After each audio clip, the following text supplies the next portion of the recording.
துவக்கிட அழைக்கிறோம். படத்தின் கதை நாயகனும் தயாரிப்பாளரும் இயக்குனருமான S.A. சந்திரசேகர் சார் அவர்களை மேடைக்கு அழைக்கிறோம். ட்ரீம் வாரியர்ஸ் சார்பில் திரு குகன் அவர்களை மேடைக்கு அழைக்கிறோம்.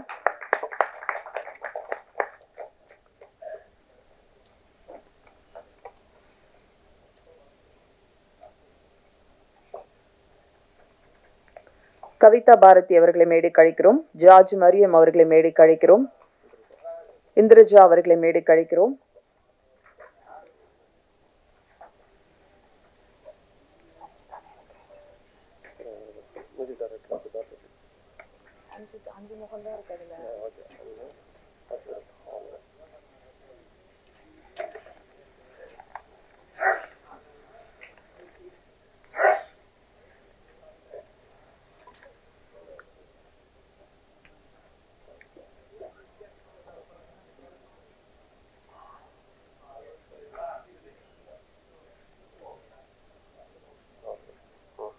நன்றி.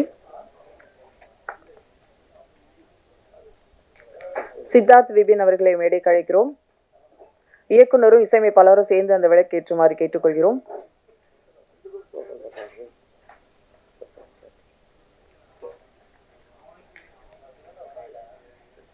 தேங்க்யூ.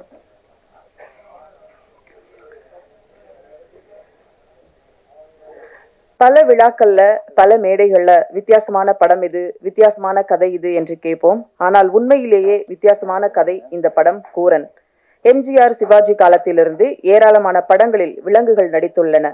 அந்த படங்களில் நடித்த நடிகர்களை விட படத்தில் நடித்த மிருகங்கள் மக்களிடம் பெரும் வரவேற்பை பெற்றது, நல்ல செல்வாக்கும் கிடைத்தது. எம்ஜிஆர் நடிப்பில் நல்ல நேரம் ஒரு யானை இருந்தது. ஸ்ரீபிரியா நடிப்பில் ஆடு முதன்மையாக நடித்த ஆட்டுக்கார அலமேலு படம், ஆடி வெள்ளி, யானை, குரங்கு, பாம்பு என பல மிருகங்கள் நடித்து படமும் சூப்பர் ஹிட் ஆனது. விருமாண்டி கமல் நடிப்பில் ஒரு காளை இருந்தது. ஆடுகளம் தனுஷுடன் ஒரு சேவல் இருந்தது.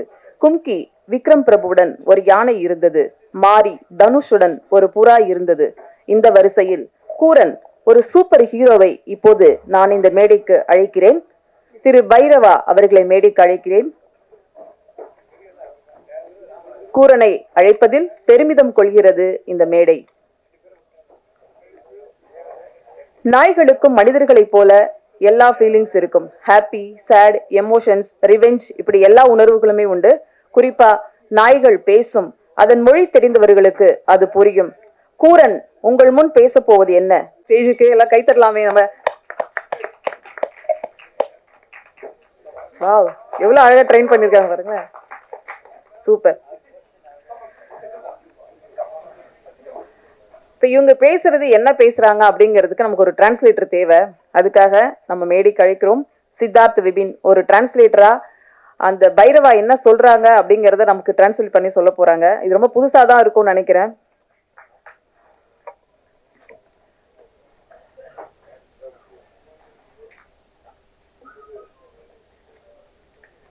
சித்தார்த் விபின், உங்களுக்கு இசையமைப்பாளரா தெரியும். எப்ப நீங்க டாக் டிரான்ஸ்லேட்டரா மாறுனீங்க? இதுக்காக எவ்வளவு நாள் பயிற்சி எடுத்துட்டீங்க? அதையும் எங்களுக்கு சேர்த்து சொன்னீங்கன்னா நல்லா இருக்கும். இந்த பிரசாத்ல மேடை பல பேரை பார்த்திருக்கு. ஆனா முதல் முறையா ஒரு நாய் பேச போது அதை டிரான்ஸ்லேட் பண்ணி நம்மளும் கேட்க போறோம் இந்த கூரன் படத்தின் மூலமா. எல்லாருக்குமே வணக்கம். என் பேர் சித்தார்த் விபின். நிறைய படத்துல மியூசிக் டைரக்டர், ஆக்டரா பார்த்துருக்கீங்க. ஆனா ஃபர்ஸ்ட் டைம் நீங்க என்ன இங்க பார்த்துருப்பீங்க. ஆஸ் எ டிரான்ஸ்லேட்டர் நான் வந்திருக்கேன். இந்த படத்துக்காக நான் இங்கிலாந்து போயிட்டு ஆக்ஸ்போர்ட் யூனிவர்சிட்டியில டாக் டிரான்ஸ்லேஷன் படிச்சிருக்கேன். படிச்சு especially animal translation, dog speech ஸ்பெஷலிஸ்டா பண்ணி நான் வந்திருக்கேன். கூரன் படத்துல நம்ம பைரவாக்காக இன்னைக்கு டிரான்ஸ்லேஷன் பண்ண வந்திருக்கேன். ஸோ ஐ திங்க் ஃபர்ஸ்ட் படம்னால கொஞ்சம் எக்ஸைட்டடா இருக்காங்க நம்ம பைரவா. நினைச்சு பாருங்க, ஒரு நடிகர் நடிகைகள் பண்ண வேண்டிய விஷயத்த ஒரு உயிருள்ள 5 அறிவு ஜீவன் பண்ணுதுன்னா அந்த செட் எப்படி இருந்திருக்கும், எவ்வளவு ட்ரெயின் அப் இதுக்கு முன்னாடி இருந்திருக்கும். ஓகே, பைரவா ஸ்பீச் ஸ்டார்ட் பண்ணலாமா? எஸ். ஹாய், என் பேர் பைரவா. இது ஃபர்ஸ்ட் டைம் நான் ஒரு மீடியாவில் பேச வந்திருக்கேன். டிரான்ஸ்லேஷன் ஆகுது ஏஐ வழியா. ஏதோ தப்பா பேசினா சித்தார்த் விபின் மேலே ப்ளீஸ் கோவப்படாதீங்க. சூப்பர். நிறைய படத்தில் நான் சின்ன சின்ன கேரக்டர் பண்ணியிருக்கேன். ஃபர்ஸ்ட் டைம் ஒரு படத்துல ஹீரோ பண்றதுக்கு எனக்கு ஆசையா இருந்தது. அப்போதான் நம்ம டைரக்டர் நிதின் மம்முட்டி, சாரி மம்முட்டி இல்லை, அதே கரெக்ட் பண்ணது, நிதின் வெம்புப்பட்டி வந்து ஒரு படம் என்கிட்ட ஃபுல்லா நரேட் பண்ணாரு. ஒரு மாஸ் ஹீரோவோட டெபியூ படத்துல என்னெல்லாம் தேவைமோ அதெல்லாம் இந்த படத்துல இருந்தது. Okay, song introduction, emotion, love, action, tragedy, comedy. Okay புரிஞ்சிச்சு. இதெல்லாம் இந்த படத்துல இருக்கு சொல்ல வரீங்க அவங்க. இந்த படத்தை என்ன முழுக்க என்ன மயமா வச்சு எடுத்த ஒரு கதை இது. இதுல எனக்கு நடந்த அநியாயத்தை தட்டி கேட்டு கோர்ட் வரைக்கும் போய் போராட்டம் நடத்த ஒரு ஸ்டோரி இது. இந்த படத்துல எனக்கு ஹெல்ப் பண்ற, சேர்ந்து கோர்ட்ல ஃபைட் பண்ற அட்வொகேட் கேரக்டர் எஸ்ஏசி சார் பண்ணியிருக்காரு. என் கூட YG Mahendran sir, Balaji Sakthivel sir, Sathyan sir, George Marian sir, Indraja, இவங்க எல்லாம் என்னோட நடிச்சிருக்காங்க. என்ன ரொம்ப கோஆபரேட் பண்ணிட்டு ஒரு சூப்பர் ஸ்டார் கூட நடிக்கிற மாதிரி இல்லாம ரொம்ப நல்லா என்கிட்ட நடிச்சிருந்தாங்க இவங்க எல்லாம். ஃபர்ஸ்ட் ஷோ நானும் மேனகா ஆண்டியும் பார்த்தோம். மேனகா ஆண்டியா? ஓகே, மேனகா ஆண்டியை சொல்ல வர்றாங்க இவங்க. ரொம்ப என்ஜாய் பண்ணாங்க. கண்ணீரோட இந்த படத்தை பார்த்து டாக்ஸ் எக்ஸம்ஷன் வேணும்னு இந்தியாவில் அவங்க கவர்மெண்ட் கிட்ட ரிக்வெஸ்ட் பண்ணாங்க. மேனகா ஆண்டி என்ன சொன்னாங்கன்னா, இந்தியாவில் எவ்ரி ஹவருக்கு 85 hit and death cases animals நடக்குது இந்தியாவில். எவ்வளோ பிரதர்ஸ் அண்ட் சிஸ்டர்ஸ் என்னோட டெத் ஆகுது. அவங்களுக்காக ஒரு 1 மினிட் எல்லாருமே நின்று சைலன்ஸ் கொடுங்க.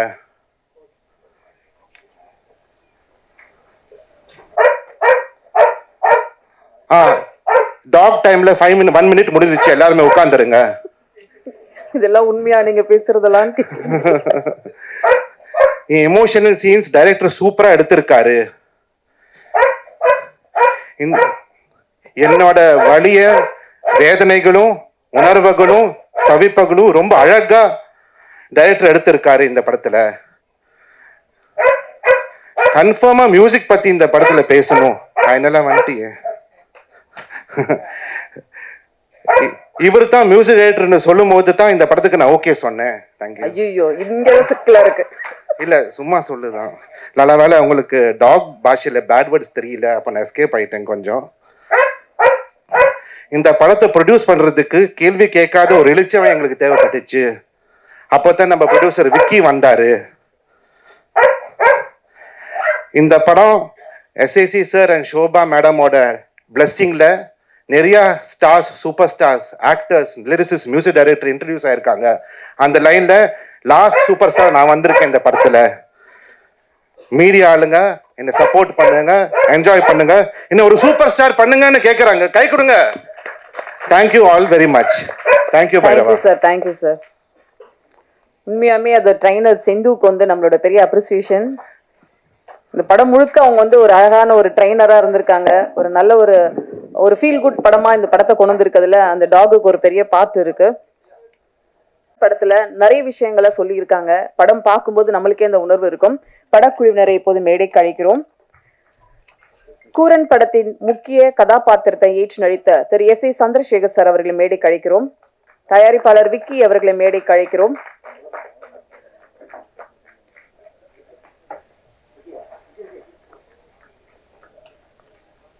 இயக்குனர் நிதின் வெம்புத்தி அவர்களை மேடைக்கு அழைக்கிறோம்.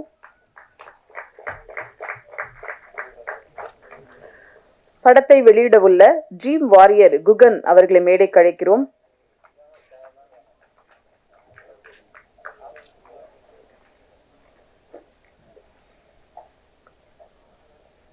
கவிதா பாரதி அவர்களை மேடைக்கு அழைக்கிறோம். ஜார்ஜ் மரியம் அவர்களை மேடைக்கு அழைக்கிறோம். இந்திரஜா அவர்களை மேடைக்கு அழைக்கிறோம். இசையமைப்பாளர் சித்தார்த் விபின் அவர்களை மேடைக்கு அழைக்கிறோம். பாடலாசிரியர் முத்தமிழ் அவர்களை மேடைக்கு அழைக்கிறோம். ஒளிப்பதிவாளர் மார்டின் அவர்களை மேடைக்கு அழைக்கிறோம். எடிட்டர் மாருதி அவர்களை மேடைக்கு அழைக்கிறோம். நீராவி பாண்டியன் செகண்ட் யூனிட் டைரக்டர் அவர்களை மேடைக்கு அழைக்கிறோம். ட்ரெய்னர் செந்தன் அவர்களை மேடைக்கு அழைக்கிறோம்.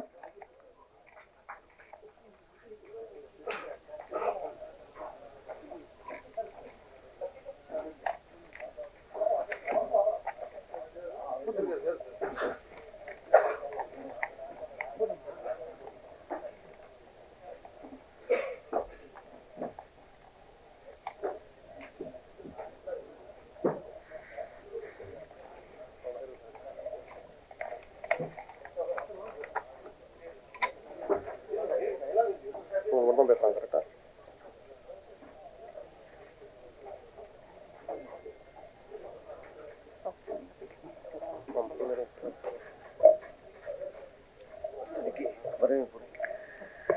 பச்சை புல் வளரும் நிலை தொடங்கி நோக்கத்திலும் வலிமையிலும் பூமியில் பரிசுகள் விலைமதிப்பற்றவை. அப்படி ஒரு தன்னம்பிக்கை மனிதர் இந்த தயாரிப்பாளர். டிராபிக் ராமசாமி படத்தின் இயக்குனராக SEC அவர்களின் பாசறையில் வந்தவர். இன்று தயாரிப்பாளராக தனியே வென்றவர். உள்நாடு வெளிநாடு போன்ற இடங்களில் 10க்கும் மேற்பட்ட படங்களில் லைன் புரொடியூசராக பயணித்து கூரன் படத்தை சிறப்பான முறையில் தயாரித்து வழங்கிய கனா புரொடக்ஷன்ஸ் விக்கி அவர்களை வரவேற்புரை வழங்க அன்புடன் அழைக்கிறோம். அனைவருக்கும் என் அன்பு கலந்த நன்றியும் வணக்கங்களையும் தெரிவித்துக் கொள்கிறேன். ஆக்சுவலா சார் உட்கார்ந்துருக்கிறாரு. தமிழகத்தின் மிக பெரும் தயாரிப்பாளர் இயக்குனராக இருந்து இப்போ நடிகராக அவதாரம் எடுத்திருக்காரு. அவருக்கு முன்னாடி தயாரிப்பாளருங்க சொல்றது நம்மளுக்கே கொஞ்சம் கூச்சமாக தான் இருக்கணும் வைங்களேன்.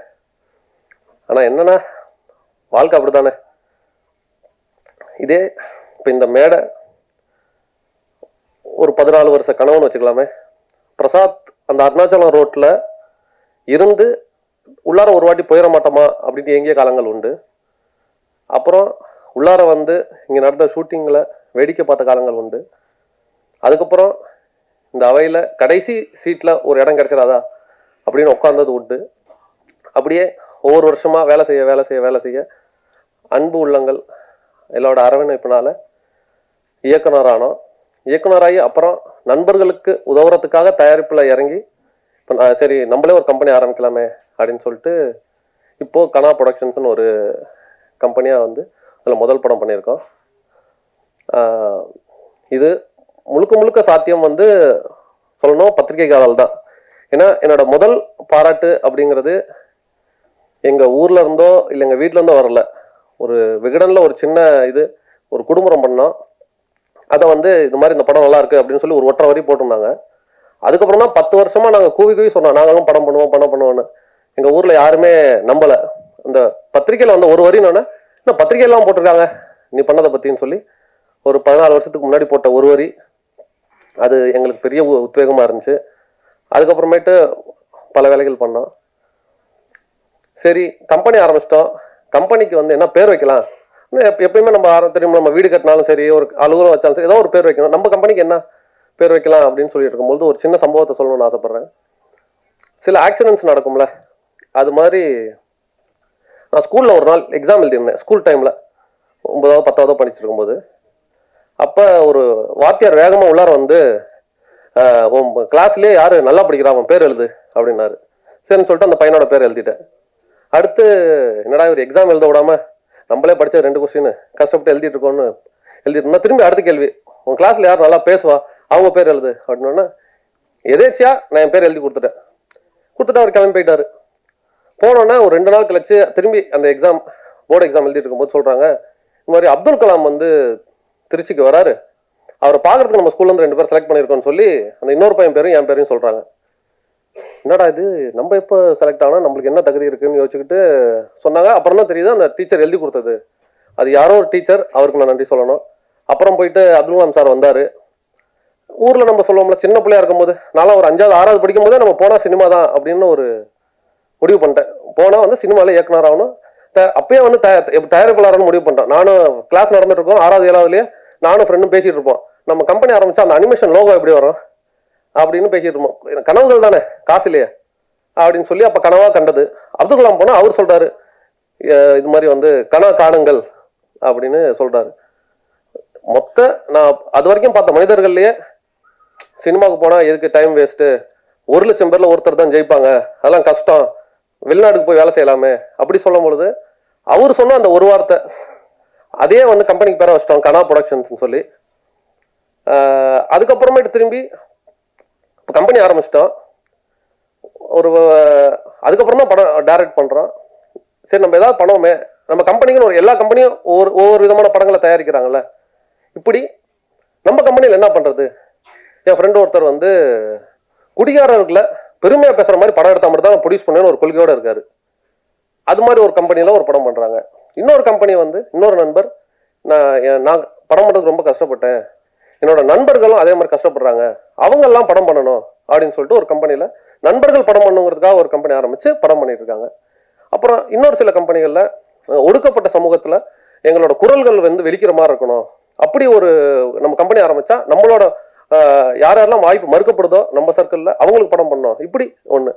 இப்போ இது நாங்கள் யோசிக்கும் போது என்ன கதையை பண்ணலாம் படம் அப்படிங்கும் பொழுது அப்போ தான் வந்து இப்போ நான் எஸ்ஏசி சார்கிட்ட ஒரு துப்பாக்கி அவர் அப்போ ப்ரொடக்ஷன் பண்ணிட்டு இருந்த சமயத்தில் வந்து கடைசி அசிஸ்டண்டாக சேர்றேன் 2012 வாக்கில்.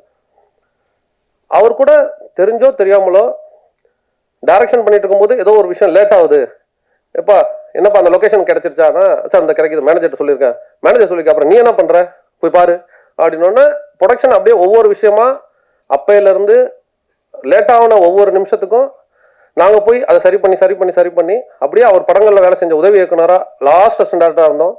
அப்புறம் ஒரு 2 வருஷம் கழிச்சு அசோசியேட் ஆகிறோம், அப்புறம் ஒரு 2 வருஷம் கழிச்சு கோ டைரக்டர் ஆகிறோம், அதுக்கப்புறம் கிரியேட்டிவ் ஹெட் ஆகுறாரு, அதுக்கப்புறம் டைரக்டர் அவரை வச்சே படம் பண்ணுறோம் டிராஃபிக் ராமசாமின்னு. சரி படம் பண்ணியாச்சுப்பா, இனிமேல் நீ வந்து கூட்டிலேருந்து பறவையா நீ பறக்கணும் இன்னும் நல்லா அப்படின்னு சொல்லி வாழ்த்தி அனுப்புறாரு.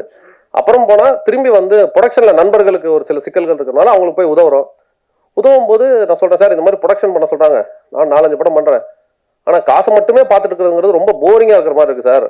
டேரக்ட் பண்ண வந்து டெய்லி வந்து யாருக்கு எவ்வளோ கொடுக்கணும், எப்படி கொடுக்கணுன்றது எப்படி எவ்வளோ நாள் சார் காசை மட்டுமே பார்க்கறது அப்படிங்கும்போது திரும்பி அப்போ அவர் அட்வைஸ் பண்ணுறாரு, அது சம்பாதிக்க தான் இங்கே பல பேர் கஷ்டப்பட்டு இருக்காங்க, காசு வருதுங்கும்போது அதையே நீ தேவையில்லாம வேணான்னு சொல்கிற, உனக்கு ஸ்கில் இருக்குது நல்லபடியாக பண்ணு, நீ விருப்பப்படாம டேரக்ஷன் பண்ணிக்கோ, நீயே பண்ணிக்கலாம்ல அப்படின்னு ஒரு ஐடியா கொடுக்குறாரு. அப்படி சொல்லும் பொழுது சரி என்ன கருத்தில் பண்ணலாம் அப்படிங்கும்பொழுது சார்கிட்ட தெரியும், சாரோட அசிஸ்டன்ஸ் எல்லாம் இப்போ சங்கர் சாராக இருக்கட்டும், அதுக்கப்புறமேட்டு திரும்பி ராஜேஷ் பொன்ராமா இருக்கட்டும், அண்ணன்கள் அவங்கெல்லாம் வந்து அவங்கவுங்க ஸ்டைலில் படம் பண்ணுறாங்க. சரி நம்மளும் வந்து சார் கூட ரொம்ப நெருக்கமாக ஒரு 10 வருஷத்துக்கு மேலே பண்ணவனாங்க, சமூக உணர்வு அப்படிங்கிறது ஆட்டோமேட்டிக்காக வந்துடுது. ஏன்னா நம்ம சங்கர் சார் ஒரு 17-18 படங்கள் அசிஸ்டண்டாக உதவி பண்ணுறாரு, ஹெல்ப் பண்ணுறாரு, அவரோட படங்கள்ல அது பிரதிபலிக்குது.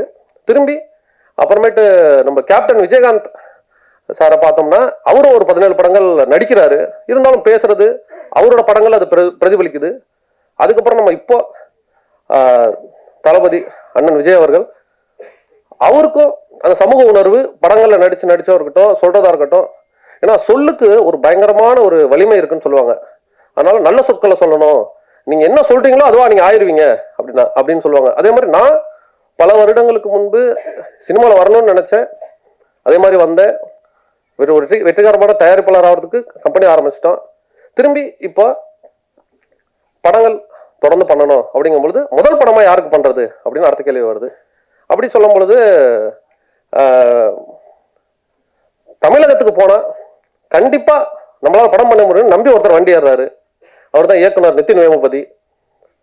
அவரு கதை பேசுறோம், சரி நீங்க வந்திருக்கீங்க, வந்தவரை வாழ வைக்கும் தமிழகம்ன்ற கதையா முதல் படம் உங்கள்கிட்ட இருந்து ஆரம்பிப்போம். இதுல அப்புறம் கதை அவரு பேசினாரு, கதை சொன்னாரு, ரொம்ப அருமையா இருந்துச்சு. அப்புறம் யாரை வச்சு பண்ணலாம் அப்படின்னு யோசிக்க போகும்பொழுது திரும்பி அதே மாதிரிதான் எஸ்ஐ சார் இது மாதிரி ஒரு கதை கேட்டிருக்கேன் சார், நீங்க கேளுங்க அருமையா இருக்கும் அப்படின்னு சொல்லி சார்ட்ட போய் கொடுக்குறோம். சாரு கதையை படிச்சுட்டு பல டைசெக்ஷன் படிச்சுட்டு புதுசா இருக்கு அப்படின்னாரு. இல்லை சார் புதுசாக இருக்கும், நீங்கள் வந்து சட்டங்களை வச்சு பல படங்கள் 50 படங்களுக்கு மேலே எடுத்துருக்கீங்க, நீங்கள் பண்ணாத சட்டத்தை பற்றின ஒரு படம், ஒரு நியாயத்துக்கான ஒரு படம், ஒரு சமூக நீதிக்கான ஒரு படமா இருக்கும் சார் அப்படின்னு சொல்லும் போது அவருக்கும் ரொம்ப பிடிச்சிருந்துச்சு. நான் இவரை சொல்லும் பொழுது சாரை சொல்லும் போது எஸ்ஏ சாரை 365 நாளும் ஒரு மனுஷனால உழைக்க முடியும் அப்படின்னா அது அவர் தான். என் கண்ணால நான் பார்த்ததுல காலையில 9 மணிக்கு 8:59க்கு ஆஃபீஸ்க்குள்ள நுழைவாரு, 365 நாளும். எப்படி ஒரு மனுஷன் இவ்வளோ ஷார்ப்பா, அவர் அங்கேருந்து வரணும் ஒரு 20 கிலோமீட்டர் தள்ளி, ஒரு நாள் கூட காரணங்கள் சொல்றது இல்லை, லேட்டாக வர்றது கிடையாது, 6 மணி வரைக்கும் கடின உழைப்பு. நம்ம என்ன நினைப்போம், ஒரு 1000 ரூபா காசுல இருந்துச்சுன்னா ஊரே நம்மளால பிடிக்க முடியாது, நான் தான் ஊரே வாங்கிட்டேன்ற மாதிரி ஆட்டம் போடுவோம். நான் பர்சனலா சார் வந்து ஒரு படம் கடினமா உழைப்பாரு, ஜெயிப்பாரு, அடுத்த படம் தயாரிப்பாரு, திரும்பி ஜெயிப்பாரு, ஆனா அடுத்த நாள் வெற்றியோ தோல்வியோ அடுத்த நாள் திரும்பி வேலைக்கு வந்து உட்காந்துருவாரு. நான் அதை வந்து சார்கிட்ட இருந்து மட்டும்தான் கற்றுக்கிட்டேன். அதனால அவரை வந்து இப்போ எங்கள் அப்பா சின்ன வயசுல இறந்துட்டாரு, அதனால நான் எங்கள் வீட்டில் இருந்ததோட கடந்த 14 வருஷங்கள் 365 நாள் நம்ம கூட இருந்திருக்கோம். அதே மாதிரி ஒரு சின்ன பையன் இவன் சொல்றது நம்ம என்ன கேட்கறதுன்னு அவர் என்னைக்குமே நினைச்சது கிடையாது. முதல்ல காது கொடுத்து கேட்டுக்குவார். இப்போ 21-22 வயசுல சார் அதெல்லாம் அப்போ வந்து பெரிய தயாரிப்பாளர் சங்கத்திலாம் தலைவராக இருந்தார். சார் நம்ம படம் பண்ணுவோம் சார் அப்படிங்கும்போது சரி இப்போ படம் பண்ணுவோம்ப்பான்ட்டு அதுக்கப்புறமே அந்த சைடு போகவே இல்லை. நம்ம படம் தொடர்ந்து படம் பண்ணுறாரு. அதே மாதிரி இந்த படம் ஆரம்பிக்கும்போது சொல்கிறேன், ஒரு ஷூட்டிங் ஸ்பாட்டில் ஒரு நடந்த ஒரு விஷயத்த சொல்கிறேன். ஒரு கொடைக்கானலில் ஷூட் நடந்துச்சு. அப்போ வந்து ஒரு விடிய காத்தால சார் ஃபோனு பார்த்தா காய்ச்சல், சரியான காய்ச்சல், ஒரு 4:30 மணிக்கு. என்னடா காய்ச்சல், இன்னைக்கு ஷூட்டிங் என்ன நடக்குமா? ஏன்னா ஒரு தெரியும் உங்களுக்கு, ஒரு குருவை கூட்டு போய் ஒரு 100-150 பேர் வந்து இருக்கும் பொழுது ஒரு முக்கியமான கதாபாத்திரத்தில் இருக்கிறவருக்கு உடம்பு சரியில்லைன்னா அன்னைக்கு ஷூட்டிங் நடக்க முடியாது. அதனால தயாரிப்பாளருக்கு பெரிய நஷ்ட ஈடு வரும். இப்போ சாரு உடம்பு சரியில்லை, நம்ம சாரோட உடம்பு தானே முக்கியம். நான் சொல்றேன் சார் என்ன ஷூட்டிங்கை கேன்சல் பண்ணிடலாம், அன்னைக்கு ஞாயிற்றுக்கிழமை வேற. நான் சொல்றேன் சார் ஷூட்டிங்கை வந்து கேன்சல் பண்ணிடலாம் சார், நீங்கள் ரெஸ்ட் எடுத்துக்கோன்னு சொல்லி டாக்டர் அவரை வச்சு டாக்டர் சொல்றாரு, சார் ரொம்ப ஃபீவர் ஹெவியாக இருக்குது, அவருக்கு 80+ கிட்ட வந்துருச்சு வயசு. நான் சொன்னேன் சார் ரொம்ப ஹெவியாக இருக்குது, நீங்கள் ஒரு 3 நாள் வந்து கண்டிப்பாக ரெஸ்ட் எடுக்கணும் சார் அப்படின்னு சொல்லி சார் அவர் உடனே அவர் சொல்கிறார், சார் இல்லை சார் புது தயாரிப்பாளர் 3 நாள்லாம் தாங்காது சார் அவரால், அவன் என்கிட்ட சொல்ல மாட்டான், ஆனால் நான் உங்கள்கிட்ட சொல்கிறேன் சார் டாக்டர் சொல்கிறார். இன்னும் டாக்டர் சொல்கிறார் என்கிட்ட, இல்லை அவர் என்னங்க ரெஸ்ட் எடுக்க மாட்டார் 3 நாள் அப்படின்னு சொல்லிட்டு திரும்பி டாக்டரே போய் சார் ஒரு அட்லீஸ்ட் ஒரு 2 நாளாவது ரெஸ்ட் எடுங்க சார் அப்படின்றாரு. 2 நாள் இல்லை சார், திரும்பி அதே டைலாக், இல்லை சார் நம்ம குருவை வந்துட்டு உட்கார வைக்க முடியல சார், கஷ்டமா இருக்கும் சார். திரும்பி சொல்றாரு, தயாரிப்பாளருக்கு ரொம்ப கஷ்டமா இருக்கு சார் அப்படின்றாரு. சரி சார் ஒரு நாளாவது ரெஸ்ட் எடுங்க சார்ன்னு சொல்லி கடைசியா வெளில வந்துட்டு டாக்டர் சொல்றாரு, ஏங்க அவர் ஒரு நாளாவது ரெஸ்ட் எடுக்க சொல்லுங்க, சொன்னா கேட்க மாட்டாரு அப்படின்னு சொல்லிட்டு டாக்டர் சொல்லிட்டு போறாரு. நான் போய் சொல்றேன், சார் இல்லை சார் இன்னைக்கு வந்து சண்டே தான், இன்னைக்கு வந்து நம்ம யூனியன் படி நம்ம தெரியும் ஞாயிற்றுக்கிழமையில வந்து நம்ம வந்து பேட்டா நார்மலாக கொடுக்குறோம், அதிகமாக கொடுப்போம் சார், இந்த மாதிரி அதிகமாக கொடுப்போம். நீங்கள் ஷூட்டிங் இல்லைன்னா கூட நம்மளுக்கு வந்து பண ரீதியாக எந்த ஒரு லாஸும் கிடையாது சார், நீங்கள் அதை பற்றிலாம் கவலைப்படாதீங்க, லாஸ் ஆனாலும் கவலைப்படாதீங்கன்னு நான் சொல்லுவேன் சார். நீங்கள் தயவு செய்து வந்து ரெஸ்ட் எடுங்க சார், உடம்பு ரொம்ப முக்கியம் இல்லை சார் அப்படின்றேன். இல்லைப்பா நீ வந்து காசு லாஸ் ஆஃப் ப்ராஃபிட்லாம் அப்புறம், இவ்வளோ பேர் ஒரு 100 பேரோட நேரத்தை நம்ம வீணடிக்க கூடாதுல்லப்பா, என் ஒருத்தனுக்காக இவ்வளோ பேர் டைமை வேஸ்ட் பண்ண சொல்றியா அப்படின்னு சொல்லிட்டு அன்னைக்கு வந்து காய்ச்சலோட வந்து அருவியில குளிச்சு நடிச்சு அதுக்கப்புறம் ஷூட்டிங் முடிச்சு வந்து 3-4 மாசம் ஆஸ்பத்திரிக்கு டெய்லி நடையா போயிட்டு வந்து அப்புறம் உடம்பு ரெடி பண்ணாரு.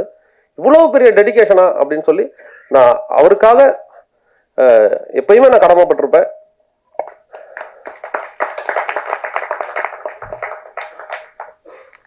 அப்புறம் மேடையில் இருக்கிற நம்ம ஜார்ஜ் மரியான் அண்ணன் ஒரு நாள் ஷூட்டிங் அப்போ ஒரு பெரிய படம், பெரிய பொருட்செலவில் எடுக்கிற படம், அவங்க ஷூட்டிங்கும் நம்ம ஷூட்டிங்கும் ஒரே நாளில் வச்சுட்டோம். அவர் வரணும், உடனே வரணும் கொடைக்கானலுக்கு, ஆனால் கொஞ்சம் பார்த்து பண்ணீங்கன்னா ஹெல்ப்ஃபுல்லாக இருக்கணும் அப்படின்னு. அப்புறமேட்டு அவர் வந்து வரமாட்டார்னு நினச்சேன், ஆனால் இங்கே வந்துட்டு நான் கொடைக்கானல் வந்துட்டேன், எங்கே ஷூட்டிங்னு கேட்குறேன். எனக்கே ஆச்சரியம், இல்லைன்னே அந்த படம் ஷூட்டிங் சொன்னும் போது அவரோட பையன் வந்து சொல்கிறாரு, இல்லைங்க பெரிய படம் எப்படியா இருந்தாலும் மேனேஜ் பண்ணிடுவாங்க, நீங்கள் வந்து பிகினிங்கில் வரும்பொழுது நம்ம எல்லாம் சப்போர்ட் பண்ணணும்னு சொல்லி பெரிய சப்போர்ட்டாக இருந்துச்சு.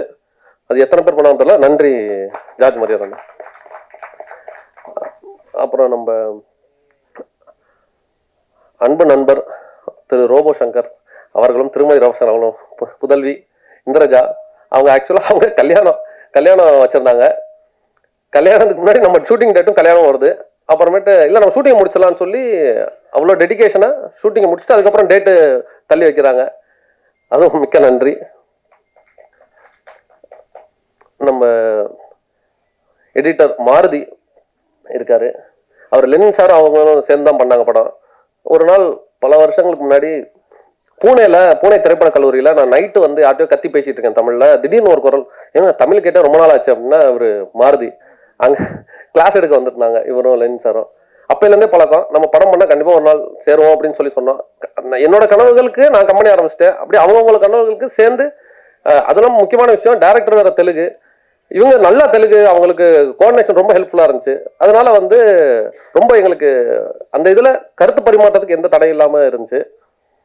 அப்புறம் நம்ம டிஓபி மார்ட்டின், அவர் தலைக்குத்தல்னு ஒரு மிக அருமையான படம் பண்ணியிருந்தாரு, கலைக்கல்லூரி மாணவர். அவரும் அவங்க டைரக்டர் சொல்லியிருந்தார் நல்லபடியாக பண்ணலான்னு சொல்லி, அவர் ரொம்ப எங்களுக்கு டெடிக்கேட்டடாக ஹெல்ப் பண்ணார், ரொம்ப நன்றி. அப்புறம் பயங்கர முற்போக்கு சிந்தனையாளரான அண்ணன் கவிதா பாரதி,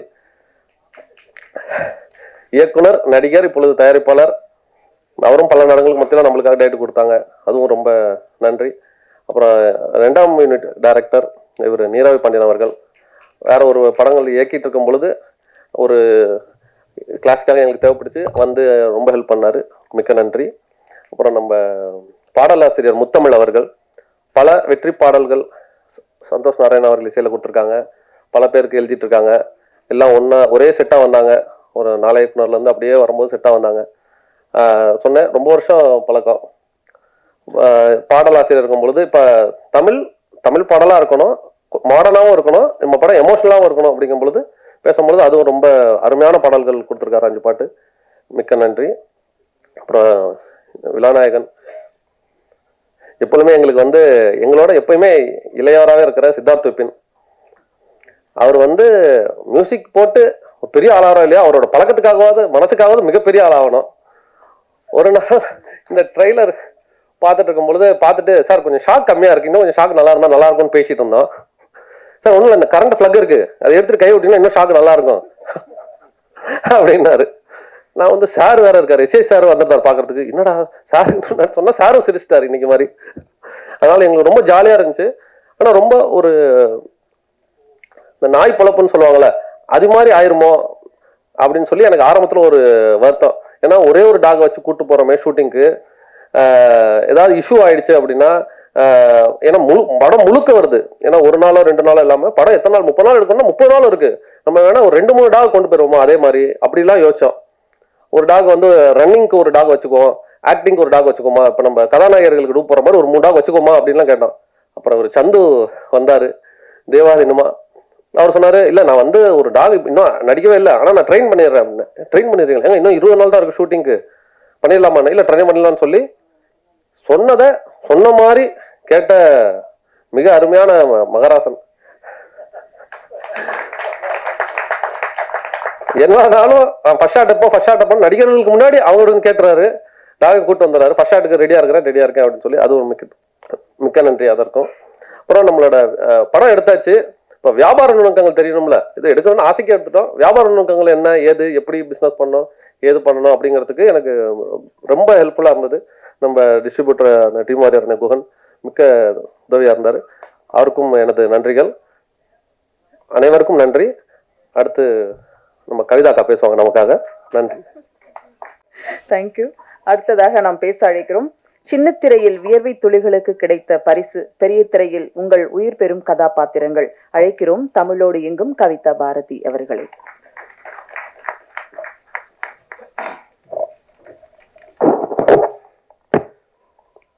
ஊடக நண்பர்கள், மேடையில் இருக்கும் பெரியவர்கள், எங்கள் மரியாதைக்குரிய இயக்குனர் சங்கத்தினுடைய முன்னாள் தலைவர், இப்போது இந்த படத்தினுடைய கதாநாயகரும்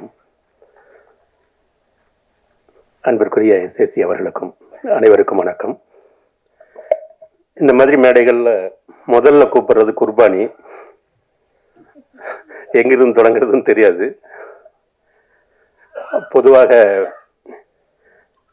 இந்திய அரசியல் அமைப்பு சட்டம் மனிதர்களுக்கான உரிமையை சொல்கிறது என்றால், தமிழ்நாட்டில் மட்டும் சட்டம் என்பது உரிமையை தாண்டி அறத்தை பேசுவது.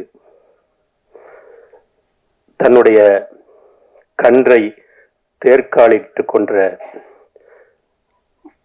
மன்னனின் மகனுக்கு எதிராக மணியடித்த அந்த பசுவின் கதையும், அந்த பசுவிற்கு நீதி வழங்குவதற்காக தன் மகனை கொன்ற அந்த மனுநீதி சோழனின் சிலைதான் நம்முடைய நீதிமன்ற வளாகத்தில் இருக்கிறது.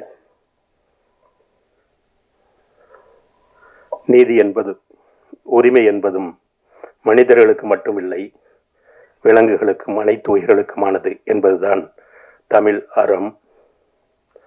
காற்றும் வானும் நீரும் நெருப்பும் பொதுவில் இருக்குது, மனிதன் காலில் பட்ட பூமி மட்டும் பிரிந்து கிடக்குது என்பது மரியாதைக்குரிய எம்ஜிஆர் அவர்களுக்காக புலவர் புலவைப்பித்தன் அவர்கள் எழுதிய பாடல். அப்படி ஒரு அறத்தோடு கூடிய கதையைத்தான் இங்கே நிதின் சொல்லியிருக்கிறார்.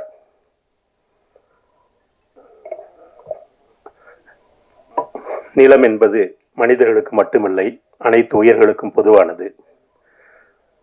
இயற்கையோடு மனிதன் இயந்து இருந்த காலத்தில் மலைகளும் காடுகளும் அங்குள்ள மனிதர்களோடு விலங்குகளும் சேர்ந்திருந்த காலத்தில் நண்பர்களே, இந்த விலங்குகளும் மிருகங்களும் எதுவுமே மனிதர்களை தாக்கியதில்லை, பூமிக்கு வந்ததில்லை. இப்போதுதான் யானைகள் அட்டகாசம், புலி ஊருக்குள் புகுந்தது, சிறுத்தையினுடைய ஆக்கிரமம் என்பது போன்ற கதைகள் எல்லாம் மனிதன் என்றைக்கு விலங்குகளின் வாழ்விடத்தை ஆக்கிரமித்தானோ அன்றிலிருந்துதான் தொடங்கியது. நீதி கேட்பதற்கு வழி இல்லாத மிருகங்கள் இன்றைக்கும் மனிதனால் தூசிக்கப்பட்டு கொண்டே இருக்கின்றன. ஐரோப்பிய பழமொழி உண்டு, சிங்கமும் புலியும் அதனதன் கதையை எழுதுகிற வரைக்கும் வேட்டைக்காரன் எழுதுவதுதான் கதையாக இருக்கும் என்று நாம் கேள்விப்பட்டிருக்கிறோம்.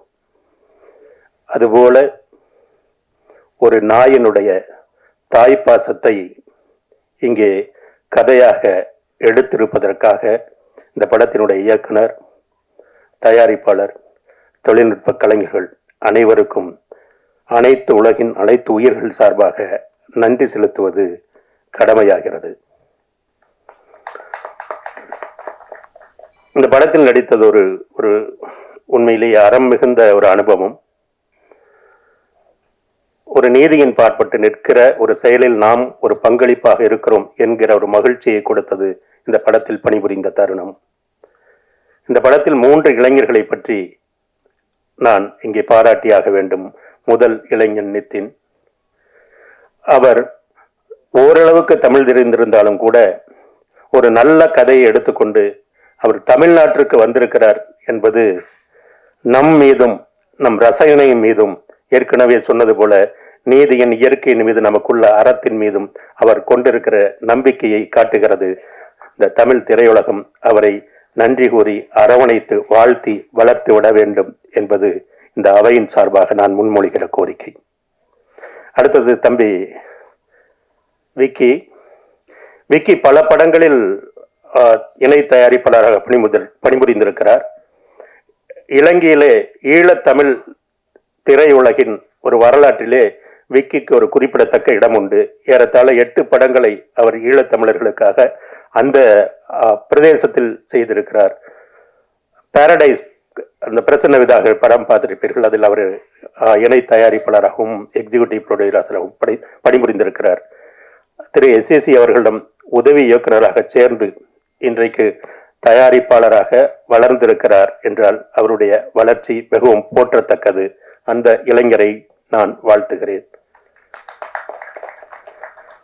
இந்த வரிசையில் 3வது இளைஞர் உங்களுக்கு புரிந்திருக்கும், நம் அன்பிற்குரிய SAC அவர்கள்.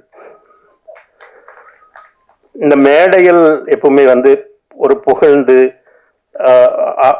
கொஞ்சம் கூடுதல் வார்த்தைகளாக சொல்வது மேடையினுடைய இயல்பு. ஆனால் விக்கி SAC சாரை பற்றி சொல்லியதில் எந்த வார்த்தையும் கூட, ஒரு வார்த்தை கூட மிக இல்லை. படப்பிடிப்பில் உண்மையிலேயே நான் பார்த்து ஆச்சரியப்பட்டார். எல்லாருக்கும் முன்னாடி அவர் நிற்பாங்க. அவர் அவருடைய பாத்திரத்தை நடிப்பது மட்டுமல்லாமல் இந்த கதை எப்படி போகுது, ப்ரொடக்ஷன் எப்படி நடக்குது, அங்கேயே நின்றுட்டு இருக்காங்க, அவங்களுக்கு சேர் போடு, இவங்களுக்கு முடிச்ச வண்டி அனுப்பலையான்னு அவருடைய பங்களிப்பையும் தாண்டி அந்த விக்கி மீது உள்ள ஒரு அவருக்கு இருக்கிற அக்கறையும், ஒரு புதிய இயக்குனரை வளர்த்து பார்க்க வேண்டும் என்கிற அன்பும், ஒவ்வொரு கணமும் ஒவ்வொரு நொடியும் படப்பிடிப்பில் அவரிடமிருந்து வெளிப்பட்டு கொண்டே இருந்தது. இப்ப கூட வந்தீங்கன்னா 10 மணி ஆச்சு இன்னும் வரலையான்னு அவங்க கேட்டுக்கிட்டே இருந்தாங்க.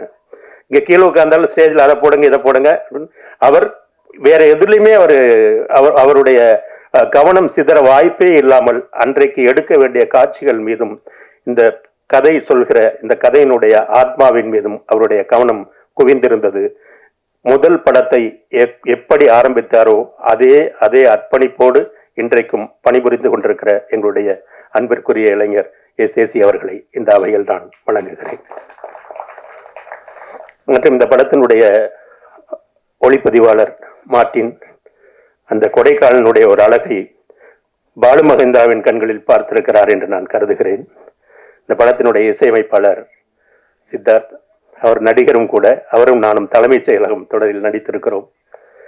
கலை இயக்குனர் வனராஜ், படத்தொகுப்பாளர் மாருதி மற்றும் சக நடிகர்கள் இந்திரஜா உள்ளிட்ட அன்பிற்குரிய சார்ஜ் மரியான் உள்ளிட்ட அனைத்து சக நடிகர்களுக்கும் வணக்கம். இந்த படத்தை மக்களிடம் கொண்டு சேர்க்க வேண்டிய ஒரு உதவியையும் பேருதவியை நீங்கள் அனைவரும் செய்ய வேண்டும் என்ற கோரிக்கையை விடுத்து, ஒரே ஒரு சின்ன கோரிக்கை, எங்களை மாதிரி வளரும் நடிகர்களை ட்ரெய்லரில் போடுங்க, வீட்டில் சோறு போட மாட்டாங்க. நன்றி, வணக்கம். நன்றி சார். அடுத்ததாக நாம் பேச அழைக்கிறோம். பேறு காலம் முடிந்து பேசப்பட வைக்கும் படம் கூரனாக இருக்கும் என்ற வாழ்த்துக்களோடு அழைக்கிறோம் இந்திரஜா சங்கர் அவர்களை.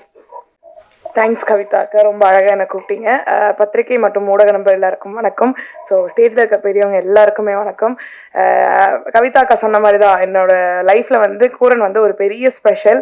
ஆஃப்டர் டெலிவரிக்கு அப்புறம் நான் அட்டன் பண்ணுற ஃபர்ஸ்ட் ப்ரெஸ் மீட் வந்து என்னோட படமாக இருக்கிறதுல ரொம்ப சந்தோஷமாக இருக்குது. அண்டு விக்கி நான் சொன்ன மாதிரி கல்யாணத்துக்கு முன்னாடியும் நான் ஒர்க் பண்ண படம் வந்து கூரன் மட்டும்தான். அண்ட் முதல் நன்றி வந்து என்னோட ஃபேமிலி தான், அம்மா அப்பா மாமா, அவங்க 3 பேருக்கும் பெரிய நன்றி. ஏன்னா இவ்வளோ சப்போர்ட்டிவாக நீ போ நாங்கள் பின்னாடி இருக்கோம் சொல்லி என்னை ஒவ்வொரு வாட்டியும் ஒரு சப்போர்ட் கொடுத்துட்டு இருக்கிறது ஃபேமிலி தான். ஃபர்ஸ்ட்டு தேங்க்ஸ் வந்து ஃபேமிலிக்கு. And crew and director SI sir எல்லாருக்குமே பெரிய பெரிய நன்றி. ஏன்னா எஸ்ஐ சார்கிட்ட வந்து நான் ஒவ்வொரு நாளும் வந்து அவர்கிட்ட கற்றுக்கிட்டே தான் இருந்தேன்.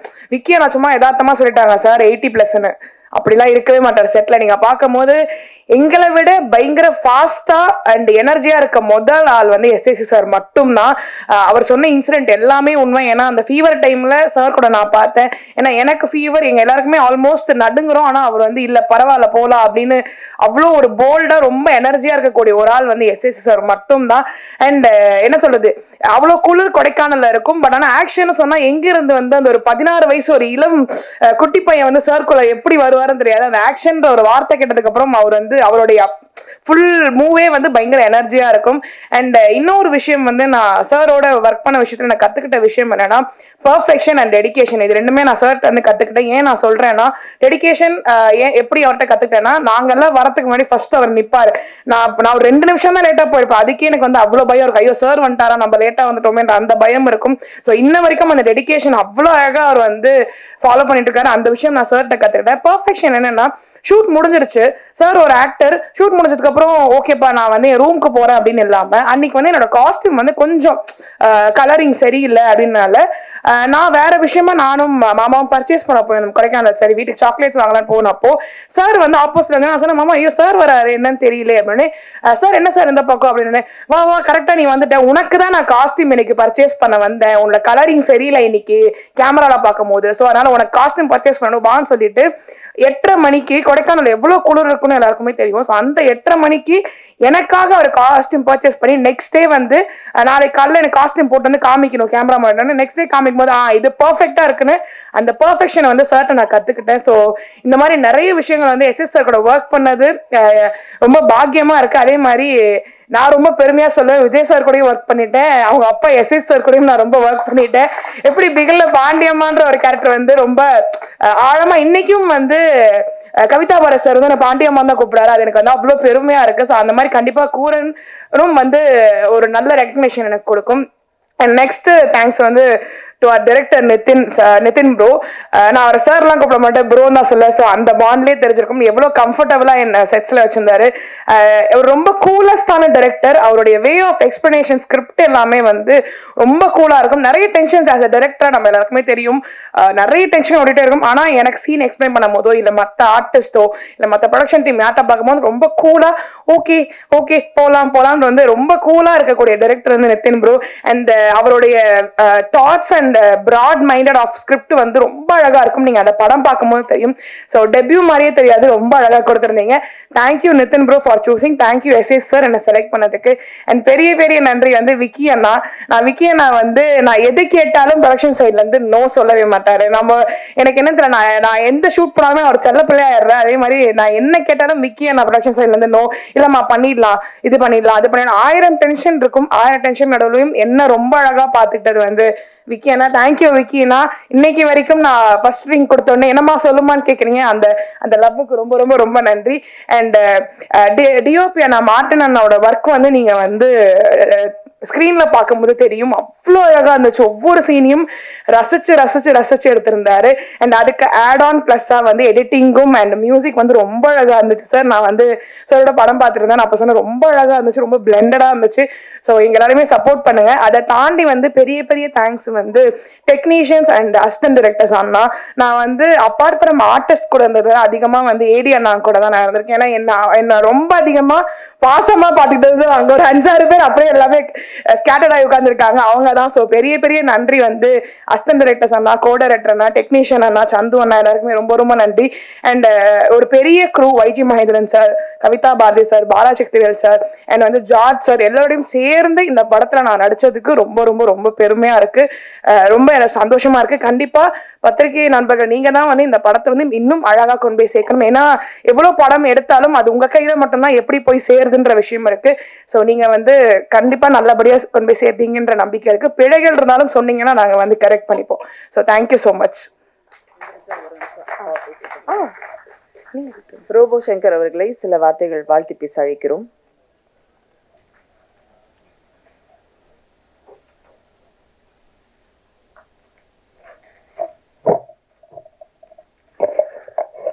அனைத்து பத்திரிகை ஊடக நண்பர்களுக்கு வணக்கம்.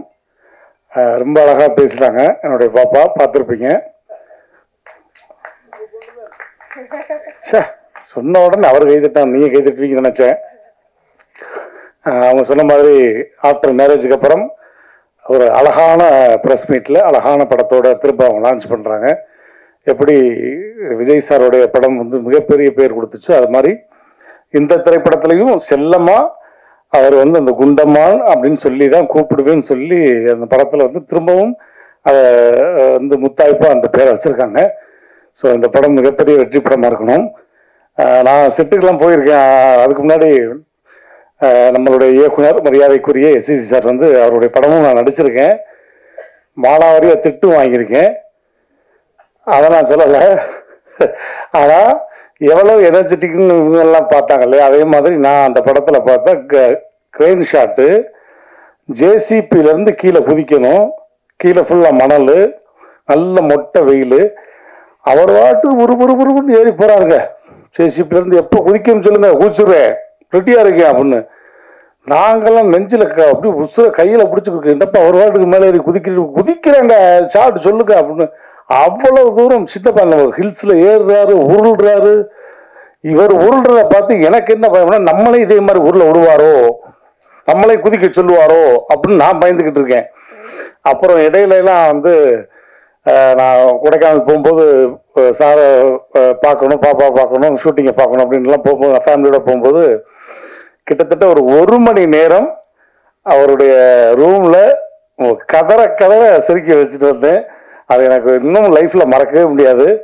அப்புறம் வந்து பாப்பா சொன்னாங்க, சார் உங்களை மாதிரி அப்பா பேசுவாரு அப்படின்னோடனே சரி பேசுங்க அப்படின்னாங்க. சார் பேசட்டுமா?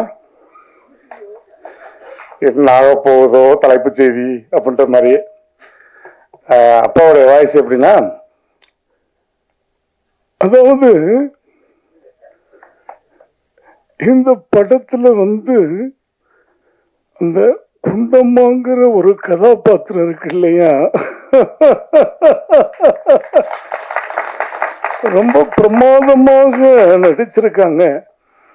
இவங்களோடெல்லாம் ஓடி நான் நடிக்கக்கூடிய ஒரு வாய்ப்பு வந்து எனக்கு இன்னும் இந்த ஆண்டவன் கொடுத்திருக்கான் அப்படின்னு நினைக்கும் பொழுது அந்த ஆண்டவனுக்கு ரொம்ப ரொம்ப நான் நன்றியை சொல்லிக்கிறேன்.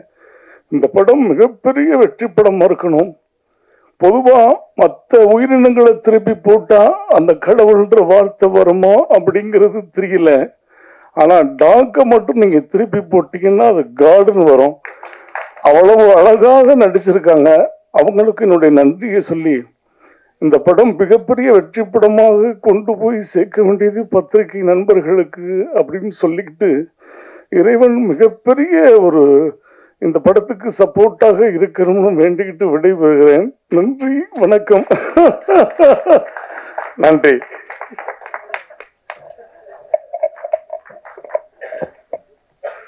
Thank you robo. அந்த சிரிப்பு ரொம்ப பர்ஃபெக்டா இருந்துச்சு சார். நிஜமா பேசும்போது தெரியும் எல்லாருக்கும். ரொம்ப நன்றி. அடுத்ததாக நாம் பேச அழைக்கிறோம் தமிழ் சினிமாவில் இவருக்கான கதைகளும் இவருக்கான கதாபாத்திரங்களும் எப்போதும் இவரை பேச வைத்திருக்கிறது. அந்த கதாபாத்திரங்கள் இவரால் உயிர் பெற்றிருக்கிறது. அழைக்கிறோம் ஜார்ஜ் மரியம் அவர்களை.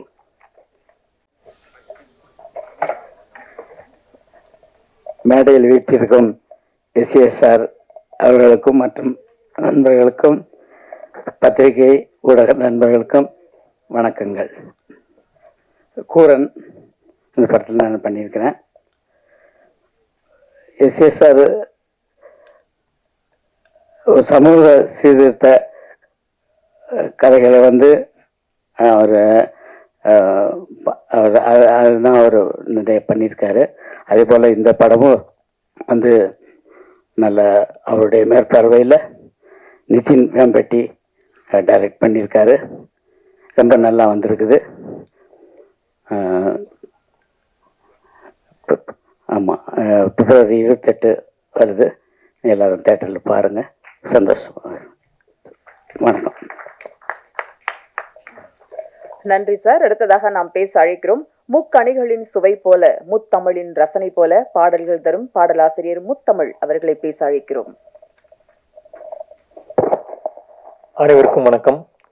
மேடையில் இருக்கும் பெரியவர்கள் மற்றும் நண்பர்கள் எல்லோருக்கும் வணக்கத்தை சொல்லிக்கிறேன். கூரன் இந்த திரைப்படத்தில் நான் ஒரு பாடல் எழுதியிருக்கேன். அதுக்கப்புறம் பேக்ரவுண்டில் வர்ற பாடல்கள் எழுதியிருக்கேன். இதில் இந்த படத்தில் சிறப்பு என்னன்னா நம்ம எஸ்சி சாருக்கும் எனக்கும் ஒரு ஒரு எமோஷனலாக எனக்கு ஒரு விஷயம் இருக்கு. எப்படின்னா நான் முதன்னு ஷார்ட் ஃபிலிம்ஸ்லாம் அப்படியே பெரிய படங்களா வந்த பீரியட்ல அந்த படங்களுக்கு எல்லாம் நான் அந்த புதுசா வந்தாங்க, நிறைய டைரக்டர் வந்தாங்க, அவங்களுக்கு எல்லாம் எழுதினேன் நான். அப்போ சார் புதுசா இருக்கிறவங்களை எடுத்து ஒர்க் பண்ணுவாரு அப்படிங்கிறத கேள்விப்பட்டிருக்கோம். அதை நான் இயற்கையாவே உணர்ந்தேன். எப்படின்னா திடீர்னு ஒரு நாள் கால் வந்துச்சு, இது மாதிரி எஸ்சி சார் ஆஃபீஸ்ல இருந்து அப்படின்னு சொல்லி. நம்ம விக்கி சார் தான் பேசினாரு, விக்கி நண்பர் தான் பேசினாரு. இது மாதிரி எஸ்சி சார் கூப்பிடுறாங்க அப்படின்னு. யாரு அவரா அப்படின்னு நம்ம டவுட்டா இருக்கும்ல, அவர்தான் ஒரிஜினல் அவர் தான் கூப்பிடுறாருன்னு ரொம்ப எனக்கு ஆச்சரியமா இருந்துச்சு. பரவாயில்லையே, நம்மள எப்படி கூப்பிடுறாங்க அப்படின்னு சொல்லிட்டு நான் போய் ஆபீஸ்ல போய் பாக்குறேன். நான் எழுதின முண்டாசுப்பட்டி அந்த படத்துல உள்ள பாட்டும் ஜிகர்தண்டா அப்படின்ற 2 படத்துலயும் உள்ள பாடலை எனக்கு முன்னாடி பாடி காமிக்கிறாரு. அவர் எவ்வளவு அப்டேட்டா இருந்திருக்காரு பாருங்க. அப்போ புது படங்கள்ல உள்ள அந்த பாடல் 2 பாடலையும் பாடி காமிச்சு அந்த பாடல்ல கேட்டுட்டு தான் நான் உங்களை கூப்பிடுறேன் அப்படின்னே சொன்னார் எனக்கு. அப்போ எனக்கு ரொம்ப மகிழ்ச்சியாகவும் பெருமையா இருந்துச்சு. அப்போ டூரிங் டாக்கீஸ் அந்த படத்துல சார் மூலியமா தான் நான் இளையராஜா சார்கிட்ட நான் அந்த படத்துல எழுதக்கூடிய ஒரு வாய்ப்பு கிடைச்சு. நான் சும்மா நடிக்கலாம் அந்த மாதிரிலாம் வந்தப்ப, சினிமாவுக்கு வந்தப்போ பாடலாசிரியரா வந்திருக்கோங்கிறப்ப எனக்கு இளையராஜா சார்கிட்ட எழுதின பிறகு ஒரு பாடலாசிரியர் நான் எனக்கு ஒரு முழுமையான பாடலாசிரியர் ஆன மாதிரி எனக்கு ஒரு முழுமை கிடைச்சிச்சு. அந்த பாக்கியம் சார் மூலமா தான் நடந்துச்சு. அதற்கு எப்போதுமே நான் நன்றி தெரிவிச்சுக்கிறேன். டூரிங் டாக்கீஸ், அதுக்கப்புறம் சாரோட டிராபிக் ராமசாமி அந்த படத்துலயும் எழுதினேன். அதோட அடுத்து இந்த திரைப்படம் 3வது திரைப்படம் இது கூரன். இப்படி 3 திரைப்படத்திலையும் நான் எழுதியிருக்கேங்கிறது நான் ரொம்ப பெருமையா நினைக்கிறேன். மற்றும் விக்கி, எஸ்சி சார் 2 பேருக்குமே அந்த படத்துலயுமே எனக்கு இன்னும் நட்பு இருக்குது. அந்த படத்துல அவங்க குழுவுல இருக்கிற ஒவ்வொரு துணை இயக்குநர்களும் இன்னுமே இருக்கிறாங்க. அதுலயே நம்ம தெரிஞ்சுக்கலாம் சார் எப்படி அவங்கள பாத்துக்கிறாங்க அப்படிங்கிற மாதிரி. குழுவுக்கும் மற்றபடி இந்த படம் ரொம்ப அருமையா வந்திருக்கு. எல்லோருக்கும் நான் வாழ்த்துக்களை சொல்லி, இந்த படம் ஒரு தனிச்சிறப்பா சொல்ல போனா நம்ம எல்லாருக்கும் ரொம்ப பிடிக்கும். தனிச்சிறப்பா சொல்ல போனா குழந்தைகளுக்கு ரொம்ப பிடிக்கும். எல்லாரும் குழந்தைகளோட ஃபேமிலியோட போய் இந்த படத்தை பார்க்கணும் அப்படின்னு நான் வேண்டி விரும்பி கேட்டுக்கிறேன். அனைவருக்கும் நன்றி, வாழ்த்துக்கள்.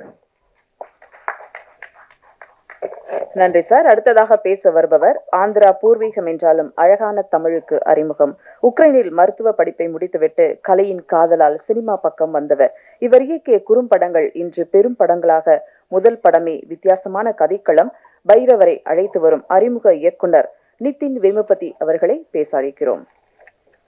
Director sir.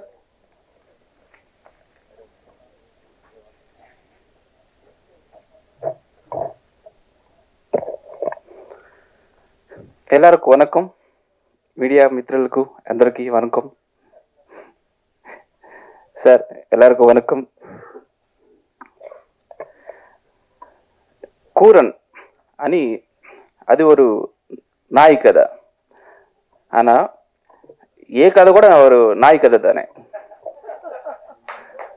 எப்படின்னா, நான் ஸ்கிரிப்டு எழுதிட்டு ஒரு கம்பெனியாக ஒரு திருநெல்வேலி மாதிரி நான் போயிட்டுருக்கீங்க இருக்கு. யாருமே எனக்கு சான்ஸ் கொடுக்கல. ஆனால் கானா ப்ரொடக்ஷன்ஸு விபி கம்பெனிஸு எனக்கு சான்ஸ் கொடுத்தாரு. Thank you sir, thank you Vicky sir. நான் விக்கின்னு மீட் பண்ணிட்டேன். விக்கி இதை கதை சொல்லிட்டேன். விக்கி ஆக்செப்ட் பண்ணிட்டாரு. ஓகே, அதுக்கு முன்னாடி என்ன ஆயிடுச்சுன்னா, நான் எந்த கம்பெனிக்கு போனா ஒரு நாய் மனுஷன் மீத கேஸ் போட்டது சார். அண்ணே நீ வெளியே போடா. சரி, இன்னொரு கம்பெனி போனோன்னா புஷ் பண்ணி சரி okay. Finally I narrated committed with Vicky and I went to the SS sir ரூமில். சார் ஒரு நாய் மனுஷன் மேல கம்ப்ளைண்ட் போட்டு சார், இது சார் லைன் அண்ணா. பெல் அடிச்சு சுமேஷ் வாங்க. Okay, no need sir, I will go out sir அண்ணா. இல்லை நீங்க டைரக்டர் மாந்தாஞ்சு வரட்டாரா, ஒரு தண்ணியோ ஒரு டீயோ கொடுப்பான்னு. அம்மையா, ஓகே தேங்க்யூ சார் அப்படி சொல்லிட்டு ஓகே. ஸோ அப்படி ஸ்டார்ட் பண்ண படம் தான் நம்ம கூரன். இப்போ అసలు నాయి కోర్టుకు వరడం అనే ఒక పాయింట్ ఇప్పుడు నడకల. ఇది ఒక imaginary idea, but already it happened in our history. I will tell that. இந்த ராமாயணத்திற்கு காலம்లో ராமர் ஒரு சபை ஹேப்பனிங் இந்த சபா, ராமுடியின் சபா. அந்த சபைக்கு ஒரு நாய் வந்துச்சு. அது சபை என்னன்னா கோர்ட். அப்போ வந்துச்சு நாய் కంప్లైంట్ ఇచ్చింది, கொடுத்தாச்சு ராமருக்கு. அப்போ ராமர் அவருக்கு ஜஸ்டிஸ் பண்ணாச்சு.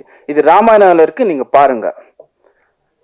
அது அப்போ ராமர் అనేది ఒక సభ, இப்போ కోర్ట్, అది టెంపుల్. రామర్ స్థానం இப்போ జడ్జ్. அந்த ராமர் ஸ்தானம்ல ఉన్న ஜட்ஜுக்கு நம்ம பைரவ போயிட்டு அதோட எமோஷன்ஸ் அந்த ஃபீலிங்ஸ் சொல்லிட்டு அதுதான் நம்ம கதை. இது ஒரு ஹிஸ்டரி. நம்ம ஹிஸ்டரி வச்சு நம்ம கதை பண்ணிட்டாச்சு. இது என்னோட ஐடியா. அது நான் சாருக்கு சொல்லிட்டாச்சு. அது அழகா develop பண்ணிட்டாச்சு.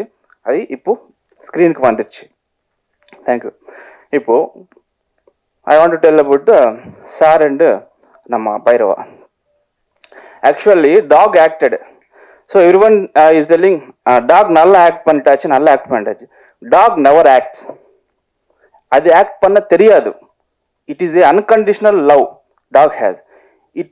It feels, and also sir didn't acted in this film. Live ஆன கேரக்டர் பண்ணிட்டாச்சு. அவர் ரெண்டு பேரும் லவ் பண்ணிட்டு ஒரு father and daughter மாதிரி பண்ணிட்டாச்சு. If you see the film, you will understand the bonding of the dog. அந்த பாண்டிங் எந்த லெவலுக்கு போயிட்டாச்சுன்னா, talk and நம்ம டாக்னு சொல்லக்கூடாது, நம்ம பைரவா அண்ட் சாரு ஒரே பிளேட்லோ eated. You saw the trailer in the shot. அது I think so no one will do that thing. But SSC sir and அந்த நாய் அந்த பைரவா பண்ணிட்டாச்சு. அதுக்கு ரொம்ப ரொம்ப ரொம்ப தேங்க்யூ சார். அப்படி இல்லை சார், இது ரொம்ப தேங்க்யூ சார். அப்படி ஒரு படம். So this is what I have to tell. And I have to tell about நம்ம சந்து சார். நல்லா அழகா ட்ரெயின் பண்ணிட்டாச்சு. Thank you very much. இந்திரஜாமா, thank you very much. Kavitha Bharathi sir, thank you sir. Martin sir, thank you very much. And Siddharth Vipin sir, thank you very much. Sir, while I'm explaining about Siddharth sir, I didn't tell anything. ஒரு டாட்டருக்கு ஒரு ஃபாதருக்கு ஒரு love வேணும், இதுதான் என்னோட கதை. I didn't tell anything about the நாய். இதெல்லாம் ஸ்டோரியில பண்ணல. பட் அது அவர் உள்ள வாங்கிட்டு நீ நல்லா அழகா பண்ணிட்டாச்சு. Thank you sir Muthamizh sir. And also I have to tell about Marthi sir. நான் ரொம்ப டார்ச்சர் பண்ணிட்டுச்சு எடிட்டிங் டைம்ல. ரொம்ப சாரி சார். பட் அழகா very super cut, excellent cut. Thank you very much sir எல்லாருக்கும். And I want to tell about once more. Where is Vicky? Thank you very much about Vicky. And Neeravi Pandian sir, please, thank you very much sir, you helped me very much. And I have to tell thanks about to the my direction team, Zia, Rahul, Nishita, Deva Anna. Thank you very much for supporting me. And Venki, thank you. So thank you very much.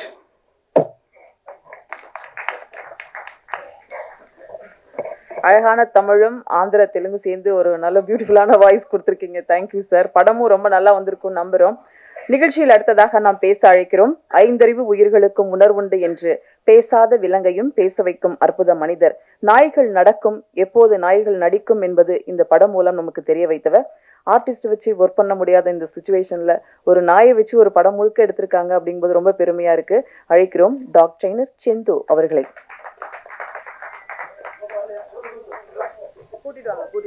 வந்துடும் எப்படி அப்பா இல்லாம இருப்பா. எல்லாருக்கும் வணக்கம்.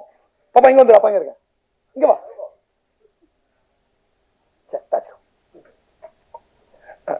மீண்டும் எல்லாருக்கும் வணக்கம், நன்றி. என்னையும் மேடையில் ஏற்றி பேச அலோவ் பண்ண உங்க எல்லாருக்கும் ரொம்ப நன்றி. மேம் உங்களுக்கு ரொம்ப நன்றி. டாக் சரியா இருக்கா? டாகை வச்சு வேலை வாங்குறதுன்றது நாங்கள் ட்ரைனிங் பண்ணுறதை தாண்டி அந்த டாக் வேலை செய்யும் போது எல்லாரும் அமைதியாக இருந்து அதுக்கான ரெஸ்பெக்டை கொடுத்தா மட்டும்தான் அந்த வேலையை நாங்கள் 100% செய்ய முடியும். ஸோ நாங்கள் சொல்கிறத 100% கண்ணை மூடி ஏற்றுக்கொள்ளக்கூடிய ஒரு இடத்துல தான் எங்களால் வேலை செய்ய முடியும்.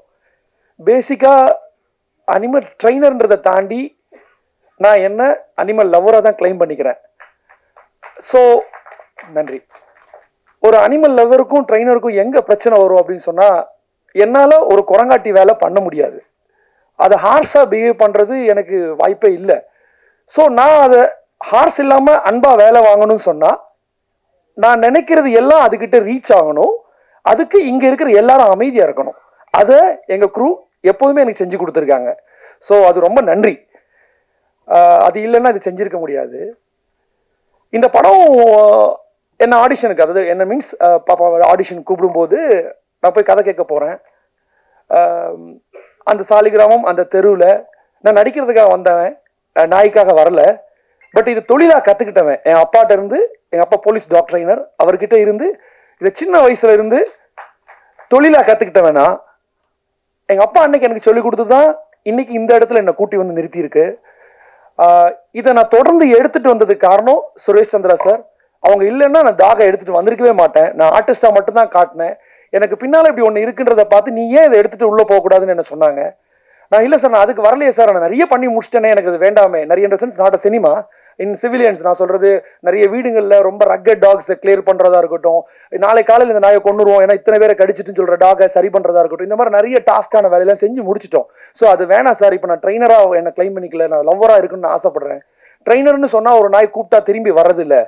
பட் லவர்னு சொன்னா அப்பா மாதிரி மேலே வந்து ஏறிக்கிறது, அதுதான் எனக்கு சுகமா ஃபீல் ஆகுது. ஸோ நான் ட்ரெயின் பண்ண விருப்பப்படலைன்னு சொன்னேன். சார் சொன்னாங்க, இல்லை நீ திங்க் பண்ணு, இந்த இடத்த எடுத்துட்டு போ, காலம் உனக்கு ஒரு பதில் கொடுக்கும் அப்படின்னு சொன்னாங்க. அன்னைக்கு அது எனக்கு புரியல, இன்னைக்கு அது புரியுது. ஸோ இந்த இடத்துல அது என்னை ஏற்றி வச்சிருக்கு. நன்றி, தேங்க்யூ. ஸோ இப்போ இந்த படத்துக்கு ஆடிஷனுக்காக என்னை கூப்பிடுறாங்க. இது ரெகுலராக நடக்கிறது தான். நிறைய படங்களுக்கு நான் பேசுறதுக்காக போகிறேன். அங்கே ஒரு அன்கம்ஃபர்டபுள் ஜோன் வரும், இல்லை டேட்ஸ் பிரச்சனை வரும், இல்லை ஏதோ ஒன்று என்னால் செய்ய முடியாதுன்னு தெரியும், அதை நான் சொல்கிறது அவங்களுக்கு புரியாது, இந்த மாதிரி ஒரு பிரச்சனை வரும். இந்த கம்பெனிக்கும் நான் அப்படி தான் வழக்கமாக வரக்கூடிய ஒரு கம்பெனின்னு உள்ளே போனேன். அந்த தெருவில் அந்த வீட்டுக்குள்ளே நம்ம போயிருக்க மாட்டோமா, போக மாட்டோமான்னு நான் ஏங்கின காலங்கள்லாம் இருந்திருக்கு. ஆடிஷனுக்கு ஃபோட்டோஸ் எல்லாம் தூக்கிட்டு போன காலங்கள் இருந்தது. அந்த டைமில் அந்த வீட்டு வாசல்லேருந்து இதுதான் அந்த வீடு அப்படின்னு சொல்லி அந்த வீட்டை பார்த்ததுலேயே மன மகிழ்ச்சி அடைஞ்ச நாங்கள் இன்னைக்கு அந்த வீட்டுக்குள்ளே போய் அந்த சார் கூட வேலை செஞ்சது நினச்சே பார்க்க முடியல. மேபி என்னோட உணர்வை எனக்கு சரியாக வெளிப்படுத்த தெரியலன்னு நினைக்கிறேன். அதுதான் உண்மை, எனக்கு இப்படி தான் வெளிப்படுத்த தெரியுது. ஸோ டாகுக்காக நாங்கள் போகிறோம். சார் அங்கே சென்டரில் இருந்தாங்க, சுற்றி ஒரு டீமே இருந்தாங்க. நான் சாரை மட்டுமே பார்த்துட்டு இருந்தேன். இவங்க தான் எல்லாரும் பேசினாங்க, ஆனால் எனக்கு எல்லாமே சார் பேசுன மாதிரி தான் தோணுச்சு. பார்த்துக்கிட்டே இருக்கேன். இவங்க எல்லாம் ஒன்று சொல்கிறாங்க, இதில் இப்போ யார் டைரக்டர், யார் என்ன பண்ண போகிறா அப்படின்னு எனக்கு ஒன்றுமே எனக்கு புரியல. ஸோ தேங்க்ஸ் சொல்லிட்டேன். அவங்களுக்கு என்ன பிடிச்சிச்சு நம்புகிறேன். நான் வெளியில் வந்துட்டேன். அதுக்கப்புறமா விக்கி சார் எனக்கு ஃபோன் பண்ணுறாங்க. இது எப்படி பண்ணிக்கலாம்னு சொல்கிறாங்க. பண்ணிக்கலாம்னு சொல்கிறோம். ஒரு சின்ன கேப் வருது. அதுக்குள்ள நான் வேற ஒரு இடத்துல இருக்கேன். இவங்க ஃபோனை என்னால் அட்டன் பண்ண முடியல. அது கொழுப்புன்னு தான் வச்சுக்கோங்களேன், சாரி மன்னிச்சிருங்க.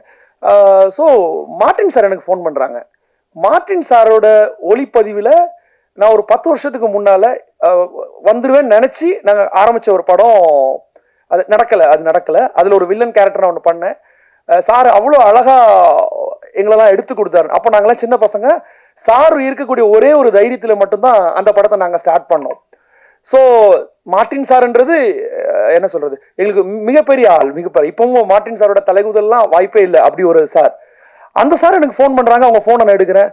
என்னப்பா நீ தான் டாக் பண்றியா அப்படின்னாரு. சார் எந்த கம்பெனி சொல்றீங்கன்றா. சார் கம்பெனி சொல்றேன். சார் ஆமா சார் சொல்லுங்க சார்ன்றேன். நான் ஆக்சுவலாக மாட்டிக்கிட்டேன். சார் ஃபோன் பண்ணா ஃபோன் எடுத்தேன். உடனே விக்கி வாங்கிட்டாங்க. இந்த கம்பெனியில் என்னன்னா, முதல்ல நான் போய் கொஞ்ச நாள்ல யாரோட பேருமே எனக்கு தெரியாது. நான் ஒருத்தருக்கு ஃபோன் பண்ணுவேன். நான் ஒருத்தரை எக்ஸ் நினைச்சு ஃபோன் பண்ணா இன்னொருத்தர் எடுப்பார். யார் ஃபோனாலும் யாரோ எடுப்பாங்க. ஏன்னா இவங்க எல்லாரும் ஒரு குடும்பம். எனக்கு அது தெரியல, நான் மட்டும் தான் வெளியில இருந்திருக்கேன். அந்த எஸ்எஸ்சி சார் டீம்ல இருக்கக்கூடிய எல்லாருமே ஒரு அப்பா ஒரு பசங்க, அப்படிதான் அவங்க இருக்கிறாங்க. ஸோ இந்த வேலையை ஒரு நாள் ஒருத்தரை நான் ஒரு பேர் போட்டு வச்சிருக்கேன். அதெல்லாம் இப்போ நான் சொல்ல முடியாது, நான் என்ன எழுதி வச்சிருந்தேன் சொல்ல முடியாது. அப்படி ஒரு பேரு. அவர் எங்க வீட்டுக்கு ஒரு கூண்டை தூக்கிட்டு வராரு. நீங்க அப்போ அவர் இல்லை அவர் தாங்க. ஓ அப்போ அவர் இந்த வேலை கூட செய்யலாமா அப்படின்ற அளவுக்கு இருந்தது. ப்ரொடியூசர்னு ஒருத்தர் வராங்க, அவங்க நாய்க்கு என்ன சாப்பாடு வேணும்னு கேட்குறாங்க. டைரக்டர்னு ஒருத்தர் வராங்க, அவங்க வேற ஒன்று சொல்றாங்க. என்னன்னா ஒரு ஸ்கூல்ல இவங்க எல்லாம் படிக்கிற மாதிரி இருக்கு. எப்படியாவது இந்த ஸ்கூல்ல சேர்ந்துடணுன்ற ஆசை எனக்கு வந்துச்சு. ஸோ கடைசி ஒரு வருஷம் இவங்களோட டிராவல் பண்றேன். அதுவே மிகப்பெரிய குடுப்பணியா நான் நினைக்கிறேன். ஸோ என்ன எஸ்எஸ்சி சார் இவங்க எல்லாருமே சொல்லி முடிச்சுட்டாங்க. டெய்லி ஆச்சரியங்கள் தான் அங்கே இருந்தது. ஒரு கேமரா இந்த இடத்துல வச்சா எப்படி இருக்குன்னு சொன்னா மார்ட்டின் சார் ரொம்ப நல்லா இருக்குன்னு சொல்லுவாங்க. நான் ஒரு தடவை பார்த்துறேன்னு சொல்லி ஜிம்மி கிரெயின்ல மேலே ஏறி நின்று பார்ப்பாங்க. எங்களுக்கு இங்கே பயமா இருக்கும், ஐயோ அப்படின்ற மாதிரி இருக்கும். சாரோட கான்ஃபிடன்ஸ் லெவல். அதுக்கப்புறம் டாக்லாம் எடுத்தோம். டாகை வச்சு ஒரு விஷயம் சொல்றாங்க. எனக்கு டாக்ல என்ன இங்க பிரச்சனை அப்படின்னா, அன்னீனாவும் நடிக்க வேண்டியது இருக்கு, ரெமோவாவும் நடிக்க வேண்டியது இருக்கு. ஸோ அப்போ நம்ம 2 நாய் போகலாமா அப்படின்னா, வழக்கமாக இந்த 2 நாய் 3 நாய் நான் பேசினா ப்ரொடக்ஷனில் ஒரு காசு பிரச்சனை இருக்கும். ஆனால் இப்போ தான் 5-6 நாய்லாம் பிளான் பண்ணேன்னு சொன்னாங்க. தெரிஞ்சிருந்தா நானாவது மீட்டர் ஆக்கியிருப்பேன். அது நடக்கலை, பாவம் பொண்ணு. ஸோ அப்படிதான் இது நடந்தது. ஸோ என்னன்னா, இவர் நாய் இல்லை ஒரு தாயின்னு சொல்றாரு. அப்போ அவர் தமிழ்ல ரொம்ப கெட்டியா இருந்தாரு எங்க டேரக்டர் சார். இப்போ எப்படி தமிழ் பேசுறாரு பாத்தீங்களா, அப்போ பயங்கரமா பேசுவார். ஸோ அவர் பேசுறதெல்லாம் எனக்கு டிரான்ஸ்லேட்டர் சார் தான் சொல்லுவாங்க. சார் பேசும்போது கதை எங்க கேட்கும், சாரையே தானே பார்த்துட்டு இருப்போம். ஸோ அப்படிதான் நடந்தது. ஸோ அப்போ 2 டாக் போகலாமான்னா, இல்லை வேணாம் சார், ஒரு சின்ன கேப் கொடுங்க, அதை வச்சு நம்ம மாத்திரலாம் அப்படின்ற மாதிரி தான் ஐடியா பண்ணோம். ஸோ இவங்க சொன்ன உடனே எனக்கு ஃபீல் ஆயிடுச்சு, இந்த கதைக்கு இந்த டாக் சரியா இருக்கும். ஏன்னா உண்மையிலே ஒரு தடவை குட்டி போட்டவ. ஸோ வேறொரு படத்துக்காக வேறொரு விதமா ட்ரெயின் பண்ணப்பட்டிருந்தவ. இவங்க கதைக்கு இது சரியா இருக்கும் அப்படின்ற மாதிரி எனக்கு தோணுச்சு. அதுக்கப்புறம் இவளை ஒரு டச் பண்ணிக்கிட்ட நான் நினைச்சதை தாண்டி இப்போ டைரக்டர் சொன்னாரு, நாயை நடிக்க வைக்க முடியாது, உண்மையா ஒண்ணு நடக்கும் அப்படின்னு அவர் சொன்னார்ல, அதுதான் உண்மை. இன்னைக்கு ட்ரைலர் பார்க்கும்போது அது எனக்கே ஃபீல் ஆச்சு. ஏற்கனவே நான் படம் பார்த்துட்டேன், ஃபர்ஸ்ட் காப்பியும் பார்த்தோம், அதுக்கப்புறம் ஃபைனல் கட்டும் நம்ம பார்த்தோம். ஸோ அந்த படம் பார்க்கும்போது நிறைய இடங்கள்ல எனக்கே புல்லரிச்சது. ஏன்னா நான் நாய் கதையை ரெகுலரா கேட்டுட்டு இருக்கேன். ஸோ ஏன்னா நாய்க்கு நான் தானே வேலை செய்யணும். ஸோ கேட்டுட்டு இருக்கேன். டேரக்டர் இந்த கதையை எனக்கு ஃபுல்லா சொல்லும் போது ஒரு ஃபிக்ஷன் ஸ்டோரியா தான் ஃபீல் ஆச்சு. பட் படமா பார்த்ததுக்கு அப்புறம் இது நம்மளாம் பண்ணியிருக்கணும் அப்படின்ற ஒரு எண்ணம் வர்ற அளவுக்கு ரொம்ப அழகா அதை எடுத்திருக்காங்க. ஸோ என்னை பொறுத்தவரையில என் வேலையை தெளிவா செய்யணுன்றதை மட்டும்தான் யோசிச்சு நான் செஞ்சேன். பட் இந்த கதை எங்க கூட்டு போகுது அதெல்லாம் நான் யோசிக்கல. ஆனா படமா நான் பார்த்ததுக்கு அப்புறம் அண்ட் மேனகா காந்தி மேம் பார்த்து அவங்க கண்ணுல இருந்து வந்த டியர்ஸ் இதெல்லாம் பார்க்கும்போது, ஓ இது அப்போ உண்மைதான் சொல்லியிருக்காங்க இல்லைன்னா, அதுக்கப்புறம் தான் நான் ஓப்பனாவே அந்த படத்தை பார்க்க முடிஞ்சது என்னால. இது நாங்க சொல்லியிருக்க வேண்டிய கதை. இந்த நாய் சார்பா எப்படி இவர் இந்த ஒரு கதையை எடுத்துட்டு வந்தாரு அப்படின்னு தெரியல. இப்போ அவர் சொன்னாரு, இது ராமாயணத்துல இருக்கு, மனுநீதி சோழன் காலத்துல இருக்கு, இதெல்லாம் சொல்லியிருக்காங்க. அப்ப அதெல்லாம் சொல்லும் போது இதை எப்படி நான் ஃபிக்ஷன் கிளைம் பண்ணிக்கிறதுன்னு தெரியல. ஸோ ரொம்ப அழகா வந்திருக்கு. டாகுக்கு இவங்க கொடுத்த இடம். இதுல எனக்கு பெரிய ஹாப்பி என்ன அப்படின்னா, ஒவ்வொரு ஷாட் முடிஞ்ச உடனே நான் மார்ட்டின் சாரை பார்ப்பேன், கலக்கிட்டடா அப்படின்னு சொல்லுவாரு. ஸோ அந்த மார்ட்டின் சாரோட கை இப்படி வரணுன்றதுக்காக நான் வெயிட் பண்ணுவேன். ஏன்னா நான் ஒரு வேலை செய்யறேன், அவங்க நினைச்ச ஷாட் வந்துதா இல்ல ஒருவேளை மார்க்கிங்ல டாக் வரலையா, இதெல்லாம் நான் பார்த்து எனக்கு ஒரு பயம் இருக்கும். சாரை பார்க்கும்போதெல்லாம் சூப்பர் சூப்பர் சூப்பர் எவ்ரிடே சொல்லுவாங்க. அது ரொம்ப சந்தோஷமா இருக்கும். அண்ட் எஸ்எஸ்சி சார், இப்போ எஸ்எஸ்சி சார் கூட டாக் கமிட் பண்ணியாச்சு. டாகை வச்சு நம்ம பண்றோம். ரொம்ப அழகா வந்துட்டு இருக்கு. முதல் நாள் ஷாட் வைக்கும் போது அவங்க சொன்ன ஷாட்டை நம்ம எடுக்காம, சார் இது இப்படி எடுத்துக்கலாமான்னு நான் ஒன்று கேட்குறேன். அவர் ஓகே போயிடலான்னாரு. அந்த ஷாட் அது ஓகே ஷாட் ஆயிடுச்சு. ரொம்ப ஹாப்பி. ஸோ 2வது ஷாட் 3வது ஷாட். ஸோ சாரை பொறுத்தவரை என்னன்னா, ஒருத்தர் இந்த வேலையை செஞ்சிருவாரு அப்படின்ற நம்பிக்கை வந்துட்டுனா அவங்கள எவ்வளவு ரெஸ்பெக்ட் கொடுத்து அவங்க கிட்ட இருந்த அந்த வேலையை எவ்வளவு அழகா வாங்கணும் அப்படின்றத எல்லாருக்கும் சொல்லி கொடுத்துட்டே இருப்பாங்க. ஸோ அது எனக்கு சொல்ல தெரியல ஆக்சுவலி. சார் நடிச்செல்லாம் முடிச்சாங்க, எல்லாம் முடிஞ்சது. நம்ம வந்து ஒரு ஹீரோ லான்ச்சுக்காக ஒரு நாயை படத்துல சேர்ப்பாங்க. அப்படிதான் நிறைய கதைகள் வந்துட்டே இருக்கும். நிறைய படங்கள் பார்த்தீங்கன்னா ஹீரோவுக்கு வந்து நாய் ஹெல்ப் பண்ணிட்டே இருக்கும். இந்த படம் நாய்க்கு ஹெல்ப் பண்ணக்கூடிய ஒரு ஆளா சார் நடிச்சிருக்காங்க. இது சார் பண்ண வேண்டிய அவசியமே இல்லை. அதுதான் நான் திருப்பி திருப்பி சொன்னேன். நாங்க பண்ணிருக்க வேண்டிய படம்ன்றது யாரை சொன்னோம்னா இந்த சோக்கால் அனிமல் லவர்ஸ், ரெஸ்கியூவர்ஸ் இவங்கெல்லாம் பண்ணிருக்க வேண்டிய படம். நாங்க இதை கொண்டாடணும், கண்டிப்பா இதை நான் கொண்டாடணும். நான் இப்ப ட்ரெயினரா இருந்த சொல்லல, அனிமல் லவரா இருந்த சொல்றேன். ஏன்னா சார் இதெல்லாம் பண்ணி முடிக்கிறாங்க. ஒரு நாள் பேசிட்டு இருக்கும் போது தான் சொல்றாங்க, சாருக்கு இந்த நாய் முதல் நாயின்னு. முதல் நாய் பண்ற ஒருத்தர் எப்படி இந்த நாயை இவ்வளவு தைரியமா கிட்ட எடுத்துக்கிட்டாங்கன்றது எனக்கு இன்ன வரைக்குமே பெரிய கேள்விக்குறி. நாயோட இருக்கிற நான் கூட என்னால டாகை தொட்டா நான் கை கழுவிதான் ஆகணும், இல்ல ஏதோ ஒண்ணு பண்ணணும்னு சொல்லிட்டு இருப்பேன். பட் சார் ஒவ்வொரு சீன்ல அவங்க எடுத்துக்கிட்டது அவங்க பண்ற தொழில் மேல இருக்கக்கூடிய பக்தியை காட்டுச்சு. ஸோ அதை கண்டிப்பா நம்ம கத்துக்கணும். அதை நான் கத்துக்கிட்டேன். இவங்க நான் இப்ப ஏன் நிறைய பேச முடியலன்னா இவங்க எல்லாருமே சொல்லி முடிச்சிட்டாங்க. எவ்ரிடே காலையில ஆச்சரியத்தை மூட்டுற அளவுக்கு ஒரு யங்ஸ்டரா வந்து வாட் இஸ் நெக்ஸ்ட் அப்படின்னு ஒரு ஹெட் மாஸ்டரா வந்து சார் இருப்பாங்க. அதை நான் பார்க்கும்போது ரொம்ப சந்தோஷமா இருக்கும். ஆனா ரொம்ப ப்ரௌடா சொல்லிப்பேன், நான் ஃபர்ஸ்ட் ரேங்க் எடுக்கிற பையன். ஏன்னா டாக் அழகா வேலை செஞ்சிருவா. ஸோ நான் கிட்டே ஒட்டிப்பேன். மிச்சவங்க எல்லாம் தள்ளி இருந்தா கூட எனக்கு சார் கூட இருக்கக்கூடிய ஒரு பெரிய வாய்ப்பு கிடைச்சது. ரொம்ப சந்தோஷம். அந்த ஒரு 25 நாள் நாங்கள் கொடைக்கானல்ல கண்டினியூஸா இருந்தோம். அது உண்மையில வாழ்க்கையில மறக்கவே முடியாத ஒரு நாள், மறக்க கூடாத ஒரு நாள். அவ்வளவு கத்துக்கிட்டேன். அது உண்மை.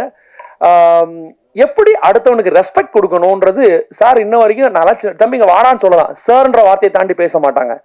ஸோ ஒருத்தருக்கு கொடுக்க வேண்டிய ரெஸ்பெக்ட் என்ன, டிசிப்ளின் என்ன, சார் அடிக்கடி சொல்லுவாங்க. டிசிப்ளினா இருந்தா உன்னோட உயரம் தன்னாலே நீ வந்து சேருவேன்னு சொல்லுவாங்க. ஸோ அதை நான் வந்து ஃபாலோ பண்றவன். திருப்பி அதை சொன்னது ரொம்ப சந்தோஷமா இருந்தது. இதெல்லாம் தாண்டி ஒரு கோர்ட் சீன் ஒரு சீன் இருக்கு. அது ரொம்ப டஃப்பான சீன். ஏன்னா கண்டினியூஸா எடுக்கணும். ஏன்னா ஒரு டாக் இந்த கோர்ட்ல நிக்கிறது இப்ப நீங்க பார்த்த 5 minutes அது குழந்தை தானே, 5 நிமிஷம் இறங்கிடுவா, திருப்பி நிக்கணும், திருப்பி இறங்கிடுவா, இந்த பிரச்சனை இருக்கும். ஸோ இது நம்ம எப்படி பண்ண போறோம், ஏன்னா இங்க லாங்குவேஜ் பிரச்சனை இருக்கு, அது பெரிய டயலாக் போர்ஷன். அதை வந்து ஒரு டேரக்டர் வந்து எடுத்து கொடுக்குறாங்கன்னு சொல்லி சார் அவருக்கு சப்போர்ட்டிவ் ஒரு டேரக்டர் வராங்கன்னு சொல்றாங்க. சரி ஏதோ ஒன்று பண்ண போறாங்கன்னு ஒரு பேப்பரை வச்சுட்டு அந்த சீனை இப்படி கலக்கி கொடுத்தாங்க பாண்டியன் சார். சார் உண்மையிலே ரொம்ப ஆச்சரியமா இருந்துச்சு சார். தேங்க்யூ. பட்னு போவாங்க. ஓ இப்படி கூட எடுக்கலாமான்னு அது வேற ஒரு மெத்தட். நான் ஆச்சரியமா போய் ஒவ்வொருத்தரையும் என்னங்க இப்படி எடுக்கிறாருன்னு சொல்லி கேட்டுட்டே இருப்பேன். இது எல்லாரும் செய்யறதுக்கு நிதின் சார் அவர் வந்து எப்படி சொல்றது, அவர் அடுத்து அவர் எஸ்சிசி சார் கூட இருந்ததாலும் ஒன்னு தெரியல, அவர் இன்னொரு அப்பாவா மாறிட்டாரு. கூட இருக்கிற எல்லா அசிஸ்டன்ட் டைரக்டரும் ஒரு ஷார்ட் ஃபிலிம் எடுப்பாங்க. அவரே இன்னும் இது இப்படிலாம் எடுக்கலாம்னு சொல்லுவாரு. எனக்கு தெரிஞ்சு ஒரு படம் எடுத்துட்டு இருக்கும் போதே பசங்க என்ன பண்ணினாலும் அதுக்கு ஹெல்ப் பண்ண ஒரே ஆள் நிதின் தான். நிதின் சார் உங்களோட பெரிய மனசுக்கு ரொம்ப நன்றி சார். நீங்க பெரிய உயரம் போவீங்க கண்டிப்பா. நான் உட்பட ஒரு ஃபிலிம் எடுத்தேன், அதுக்கும் கூட இதுல இப்படிலாம் பண்ணலாம்னு சொல்லி கையை பிடிக்காம ஆனா நிறைய சஜஷன் சொல்லுவார். So broad mind film. நான் நிறைய நாள் பொறாமப்பட்டிருக்கேன். என்ன தமிழ்நாட்டில் இவ்வளவு பேர் கதையை வச்சு தெரியுறாங்க, இவர் தெலுங்குல இருந்து வந்து ஒரு கதையை வச்சுட்டு உள்ள போயிட்டாரெல்லாம் கோவம்லாம் வந்துச்சு. ஆனா அந்த ஆள் டிசர்வ், ரியலி டிசர்வ். அதுதான் நான் திருப்பியும் சொல்லுவேன், நாங்க சொல்லியிருக்க வேண்டிய கதையை அவர் சொல்லியிருக்காரு. அதனாலதான் சார் நீங்க இங்க வந்திருக்கீங்க. மேபி வாழ்த்துக்கள் சார், வாழ்த்துக்கள். இது எல்லாம் முடிஞ்சதுக்கு அப்புறம் படம் முடியுது, படமா அழகா இருக்கு. பட் மியூசிக் இருக்குல்ல, அது வந்து நிறைய இடத்துல நான் பண்ண வேலையவே என்ன அள வச்சது. அந்த அளவுக்கு அந்த மியூசிக், டாயோட ஆக்டிங்கை தாண்டி மியூசிக் அதுவும் ரொம்ப அழகு, ரொம்ப சூப்பர். அதே மாதிரி எடிட், அந்த ஒவ்வொரு நாளும் எடுத்துட்டு அந்த ஸ்பாட் எடிட் நைட்டு அந்த ரூம்ல ஒரு எடிட் பண்ணுவாங்களா, எடிட் பண்ணி முடிச்சுட்டு வந்தோன்னே சார்கிட்ட கேட்பேன், சார் ஒர்க் அவுட் ஆகுதான்னு கேட்டுட்டே இருப்பேன். ஏன்னா எனக்கு கதையை பற்றி பெரிய புரிதல் அப்ப இல்லை. ஏன்னா எனக்கு வந்து அந்த டிவல் ரோல் பண்ணணும். இதுல ஒரு ரிவீல் பண்ண முடியாதான்னு தெரியல. இதுல இந்த டாக் 2 ரோல் இருக்கு. ஒன்னு டெரரான ஒரு ரோல் இருக்கு, ஒன்னு ரொம்ப சாஃப்டான ரோல் இருக்கு. ஸோ அதனால ஒர்க் அவுட் ஆகுதான்னு சார்கிட்ட கேட்பேன். சாரோட எடிட்டிங் ரொம்ப அழகா வந்திருக்கு, சூப்பர். நிறைய பேசணும்னு ஆசையா இருக்கு. But thank you very much. நன்றி. அழைக்கிறோம். தமிழ் சினிமாவில் KGF 2 தொடங்கி காந்தாரா போன்ற படங்கள் தண்டேல் வரையில் பிறமொழி படங்களை வெளியிட்டு உதவியவர்கள். கூரன் படத்தில் நாயகன் என்று தெரிந்தும் வணிக ரீதியாக இந்த படத்தை வெளியிட்டு வெற்றி பெற செய்ய கைகோர்த்திருக்கும் ட்ரீம் வாரியர் பிக்சர்ஸ் குகன் அவர்களை பேச அழைக்கிறோம்.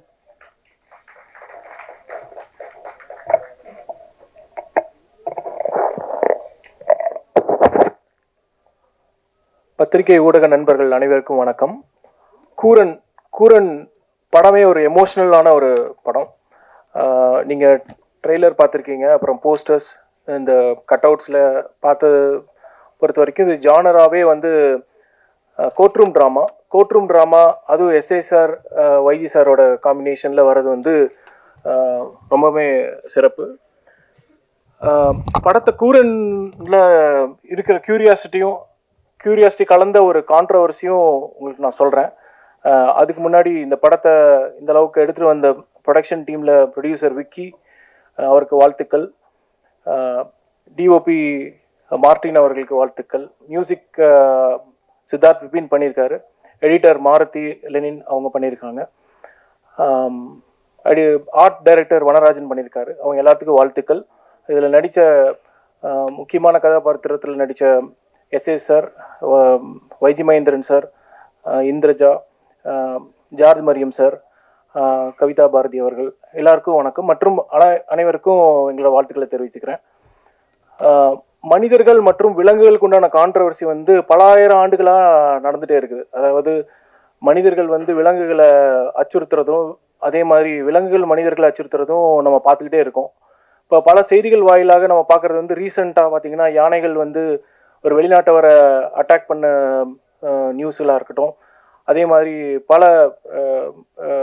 கரும்புலிகள் சிறுத்தைகள் வந்து வால்பாறை அந்த மாதிரியான ஊர்களில் உள்ள வந்து அட்டாக் பண்ணதாக இருக்கட்டும், அதே மாதிரி மனிதர்கள் அதை எப்படி திருப்பி ரிட்டாலியேட் பண்ணுறாங்கன்னு பார்த்தீங்கன்னா ஒன்று சில இடங்களில் நம்ம பார்க்குறோம் புலிகள் இறந்து இருக்கிறதா இருக்கட்டும். அது இன்னும் நேரடினா நம்ம படத்தோட ரிலேட்டிவாக பார்த்தோம்னா இப்போ நாய்கள் வந்து மனிதர்களை எப்படி அட்டாக் பண்ணுறாங்க, சின்னவங்க பெரியவங்களுக்கு ஒரு துன்புறுத்தலை கொடுக்கறதா இருக்கட்டும், அதை மனிதர்கள் எப்படி அதை திருப்பி ஒன்று மருந்து வச்சு கொள்றதா இருக்கட்டும், அது வந்து சட்ட ரீதியாக by law it is prohibited, but still அது அந்த மாதிரியான நிறைய இடங்கள்ல நம்ம பார்க்குறோம். அதனால தான் நான் படத்தை இதில் இருக்கிற கான்ட்ரவர்சின்னு நான் சொன்னேன். இதில் அப்படின்னா கூரன் சொல்லும் கதை என்ன, இதிலிருந்து என்ன நியாயம் கிடைக்க போகுது அப்படிங்கிறதா இந்த படம். இதில் வந்து ஒரு விஷயமா பார்த்தீங்கன்னா பாதிப்படைந்தவங்க மனிதர்களாக இருக்கட்டும் இல்லை விலங்குகளாக இருக்கட்டும், அவங்களுக்கு உண்டான பாதிப்பு வந்து 100% அந்த இழப்பு வந்து இன்றியமையாத ஒரு இழப்பாக இருக்கும். அப்படிங்கிறப்போ இது நம்ம இந்த எமோஷனை எப்படி ஹேண்டில் பண்ண போகிறோம் அப்படின்னா அதுக்கு ஒரு இன்டெலிஜென்ஸ் தேவை. அந்த இன்டெலிஜென்ஸ்க்கு வந்து இப்போ இருக்கிற டெக்னாலஜியை அடாப்ட் பண்ணி பண்ண முடியுமா அப்படிங்கிறது தான் இந்த படத்தோட ஒரு மூலக்கரு. அதை நோக்கி தான் இந்த படம் ஒர்க் பண்ணியிருப்பாங்க. முழுக்க ஒரு ரியாலிட்டி பேஸ்டான ஒரு ஸ்டோரி. ஒரு ரியாலிட்டியில் ஒரு ஃபிக்ஷனல் கொண்டு வரவே இல்லை. இதில் வந்து ரியாலிட்டியில் டெக்னாலஜியை பயன்படுத்தியிருக்கிறாங்க. ஏஐ முதற்கொண்டான லேட்டஸ்ட் டெக்னாலஜியை பயன்படுத்தி இந்த படத்தை கொண்டு வந்திருக்காங்க. ஸோ அதனால் உங்களுக்கு இருக்கிற நிறைய, அதாவது இப்போ சந்து சொன்ன மாதிரி, அதாவது பெட் லவர்ஸ் மட்டும் பார்க்க வேண்டிய படம் கிடையாது இது. வந்து சப்போஸ் இப்போ வந்து நாய்கள் மூலமாக அதாவது தீமையையோ இல்லை வந்து ஏதாவது பாதிப்படைந்தவங்களும் சேர்ந்து பார்க்க வேண்டிய படமாக தான் இந்த படத்தை நான் கருதுகிறேன். ஏன்னா நீங்கள் வந்து உங்களோட அத்தனை கேள்விக்கும் இந்த படத்தில் பதில் இருக்குது. இதனோட கிளைமேக்ஸும் அந்த மாதிரி தான் உங்களுக்கு ஒரு பதிலாக இருக்கும். உங்களோட அத்தனை ஓப்பன் கொஸ்டினுக்கும் ஒரு பதில் இருக்கும் அப்படிங்கிறது தான் கூரன். திரைக்கு February 28 நாங்கள் கொண்டு வரோம். உங்களோட சப்போர்ட் அண்ட் ஆதரவு எல்லா படங்களுக்கும் எங்களுக்கு இருக்குது. இந்த மாதிரியான ஒரிஜினல் ரிலேட்டட் ஃபிலிம்ஸ்க்கு வந்து உங்களோட சப்போர்ட் கண்டிப்பாக இருக்கும். நீங்கள் படம் பாருங்கள், படம் பார்த்துட்டு இது கொண்டு போய் மக்களிடம் சேர்த்து வேண்டியது உங்களோட பொறுப்பு. அது இல்லாமல் உங்களோட அன்புக்கு எங்களுக்கு ரொம்ப முக்கியம். Thank you so much. Thanks for the opportunity. Thank you sir. அடுத்ததாக பேச அழைக்கிறோம். சிரிப்பான கதைகளில் நிறைய படங்கள்ல சித்தார்த் விபினை பார்த்திருக்கோம். ஆனா முதன்முறையா நாய் நுண்ணுறுகளுக்கு ஒரு இசையமைச்சு கொடுத்திருக்காங்க. இசையமைப்பாளர் சித்தார்த் விபின் அவர்களை பேச அழைக்கிறோம். எல்லாருக்குமே வணக்கம். Thank you for everyone to be here and make our event very memorable event. இது எனக்கு சாரோட எஸ்ஐசி சாரோட 3வது படம். இது அவர் எவ்வளோ பண்ணாலும் தாங்குறாரு. அதான் 3வது படம் மட்டும் என்னை கொண்டு வந்துட்டாராட்டிருக்கு. அவர் சாரை கூப்பிட்டேன். அவர் ஜஸ்ட் சும்மா சாரை கூப்பிட்டேன். அவர் சொன்னார், எப்படி கரெக்டாக கூப்பிட்றேன், இப்போ தான் மியூசிக் டைரக்டர் டிஸ்கஷன் போயிட்டு இருக்குன்னு தெரிஞ்சு தான் சார் நான் கூப்பிட்றேன்னு சொன்னேன். ஹீரோ படம் பண்ணுறேன், அடுத்த படம் பண்ணுறேன்னு சொன்னார். ஹீரோ யார் சார்னு கேட்டேன். நாயின்னு சொன்னார். சார் உங்களுக்கும் ஹீரோக்கும் நிறைய பிரச்சனை இருக்கலாம், நான் ஹீரோ நாயின்னு கூப்பிடக்கூடாதுன்னு சொன்னேன். பார்த்தீங்களா? ஸோ அப்படி இந்த படத்தில் நான் வந்தேன். ஸோ இந்த படம் இந்த டாக் டிரான்ஸ்லேஷன் கிளாஸில் நானும் டைரக்டரும் கிளாஸ்மேட்ஸாக இருந்தோம். ஆக்சுவலி ரொம்ப இன்ட்ரெஸ்டிங்கான ஒரு படம். அந்த நிதின் சொன்ன மாதிரி it was emotion between mother and a child, ஒரு ஃபாதர் அண்ட் அ சைல்டு. அந்த இமோஷனில் ஃபஸ்ட் இமோஷன் படம் நான் பண்ணியிருக்கேன். ஸோ இந்த சாங்ஸ் ரொம்ப பியூட்டிஃபுல்லாக it's come out. Thank you Muthamizh, என் ரொம்ப ஓல்ட் ஃப்ரெண்ட் அவர். பார்க்க யங்காக இருப்பார் ரொம்ப தான். ஸ்ரீகாந்த் ஹரிஹரன் அண்ட் மீனாட்சி இளையராஜா பாடியிருக்காங்க. ரொம்ப இன்ட்ரெஸ்டிங்காக வந்திருக்கு இந்த படம். Background score also every scene ரொம்ப என்ஜாய் பண்ணி பண்ணேன். எனக்கு ஆஸ்கர் கிராமி கிடைக்குமான்னு தெரியாது, ஆனால் கூரன் படம் பண்ணியிருக்கேன்னு ரொம்ப ஹாப்பியாக இருப்பேன் நான். ஏன்னா நிறைய படம் பண்ணும்போது lot of dreams and wishes you will have. அந்த இந்த படம் ஒரு ரொம்ப ஃபுல்ஃபில்லாக இருந்தது இந்த படம் பண்ணும்போது. So I'm very thankful to everyone for giving me this movie. எல்லாருமே ரொம்ப பியூட்டிஃபுல்லாக பண்ணியிருக்காங்க. From Ravimeyam sir to Balaji Sakthivel sir எல்லாம் பியூட்டிஃபுல்லாக பண்ணியிருக்காங்க. My very close friend's daughter is also acting in this. Thankfully நீங்க என்ன அங்கிள்னு கூப்பிடல. Thank you for that. So ரொம்ப க்ளோஸ் நெட் ஃபேமிலியாக பண்ணியிருக்கோம். சார் லாஸ்ட் பேமெண்ட் கொடுக்கும்போது என்கிட்ட சொன்னேன், சார் இது அடுத்த படம் அட்வான்ஸாக எடுக்கிறேன்னு சொன்னேன். So thank you sir for that also. இப்போவே லாக் பண்ணிடுறேன். Thank you all. ப்ளீஸ் இந்த படம் பாருங்கள், ரொம்ப நல்லா இருக்கும் இந்த படம். என் wife is become a pet lover after this movie. She wants a second pet. First pet நான் தான் சொல்கிறாங்க அவங்க. ஸோ எல்லாரும் படம் பாருங்க, ரொம்ப இன்ட்ரெஸ்டிங்காக இருக்கும், நியூ கான்செப்டாக இருக்கும், ரொம்ப என்ஜாய் பண்ணுவீங்க. ஃபேமிலியோட கிட்ஸோட பார்த்து ஒரு நியூ டைமென்ஷன் கிடைக்கும். அனிமல்ஸ்க்கு கூட இந்த மாதிரி எமோஷன்ஸ் இருக்கா, அதுக்கு சிக்கனுக்கு ஃபிஷ் இருக்கான்னு தெரியல, ஆனால் அதர் அனிமல்ஸ்க்கு இருக்க மாட்டிருக்கு. ஸோ என்ஜாய் பண்ணுங்க. Thank you. Please support this movie. Thank you very much. நன்றி சார். அடுத்ததாக நாம் பேச அழைக்கிறோம். பல மொழிகளில் 70க்கும் மேற்பட்ட படங்களை இயக்கியவர், உங்கள் படங்களில் எங்கள் இதயங்களை பேச வைத்தவர், பிரம்மாண்ட இயக்குனர் முதல் பெயர் பெற்ற பிரம்மாக்களை தமிழ் சினிமாவிற்கு கொடுத்தீர்கள். இதையெல்லாம் விட தமிழகத்தை இயக்க ஒரு தலைவனை தயாரித்து கொடுத்தவர் நீங்கள். கூரன் படத்தை தாங்கி நிறுத்திய தனி மனிதர், இளைஞரோடு இளைஞராக மதிப்பிற்குரிய இயக்குனர் திரு S.A. சந்திரசேகர் அவர்களை பேச அழைக்கிறோம். கடைசியில் பேசுறது எல்லாரும் பேசி முடிச்ச உடனே பத்திரிகை, தொலைக்காட்சி, ஊடக தோழர்களே, மேடையில் இருக்கின்ற நண்பர்களே, என் பிள்ளைகளே, எல்லாருக்கும் என்னுடைய வணக்கம். ஜென்ரலாகவே நம்ம ஒவ்வொரு உங்களுக்கு கேட்டு கேட்டு புளிச்சு போயிருக்கோம் ஒரு டைலாக். சினிமா விழாக்களில் போன வித்தியாசமான படம், இதுவரைக்கும் நீங்க பார்க்காத படம், இந்த வார்த்தையை எல்லாருமே சொல்லி நீங்க கேள்விப்பட்டிருப்பீங்க.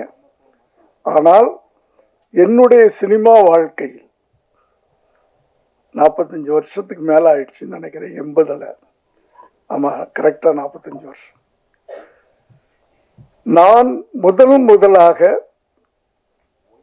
வித்தியாசம் என்பதை உண்மையிலேயே சத்தியமா சொல்லக்கூடிய ஒரு கதை இந்த வித்தியாசமான கதை. இதை நீங்க இன்னும் அடுத்த வாரம் படம் பார்க்க போறீங்க, அப்ப நீங்களே சொல்லுவீங்க. பல விதத்துல இது வித்தியாசம். ஏன்னா அந்த படத்துல நாய் தான் ஹீரோ. ஒரு ரிவெஞ்ச் எடுத்து ஒரு படம் பெரிய ஹிட் ஆயிருக்கு. ஒரு யானை ரிவெஞ்ச் எடுத்து ஒரு படம் பெரிய ஹிட் ஆயிருக்கு. ஒரு பாம்பு ரிவெஞ்ச் எடுத்து, நாகினா தமிழ்ல என்ன, நீயா, பெரிய ஹிட் ஆயிருக்கு. இதுல ஒரு நாய் ரிவெஞ்ச் எடுக்குது மனுஷன் மேல. தன்னுடைய போராட்டத்துக்கு கோர்ட்டு படி வரைக்கும் ஏறுது. இதுதான் இது ஒரு வித்தியாசம். ரெண்டாவது, இந்த படத்துல ஹீரோ கிடையாது, ஹீரோயின் கிடையாது, டுவேட் கிடையாது, டான்ஸ் கிடையாது. இது ஒரு வித்தியாசம், உண்மையிலே வித்தியாசமான படம். அதுக்காக சொல்றேன். சும்மா நாங்க வித்தியாசமான படம் அப்படின்னு சொல்லலை. ஒரு ஹீரோ கிடையாது, ஹீரோயின் கிடையாது, ஒரு டுவேட் கிடையாது, ஒரு டான்ஸ் கிடையாது. அடுத்ததுல நடிச்சவங்க பூரா பாத்தீங்கன்னா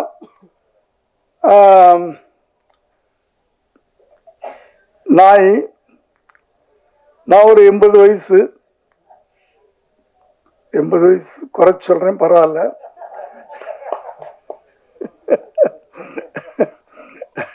85 சொல்லிக்கலாம், எப்படின்னாலும் சொல்லலாம். கடவுள் இன்னும் என்ன கொண்டாந்து இங்க நிறுத்தி வச்சிருக்கிறாரு, அவருக்கு நன்றி. ஒய்ஜி மகேந்திரன் என் வயசு தான். இப்படி இதில் நடிச்சவங்க பூரா ஓல்டு பீப்புள். அது ஒரு வித்தியாசம். அதனால வித்தியாசங்கள் நிறைய இருக்குது. அதனாலதான் உண்மையிலேயே வித்தியாசம் சொல்றேன். அடுத்து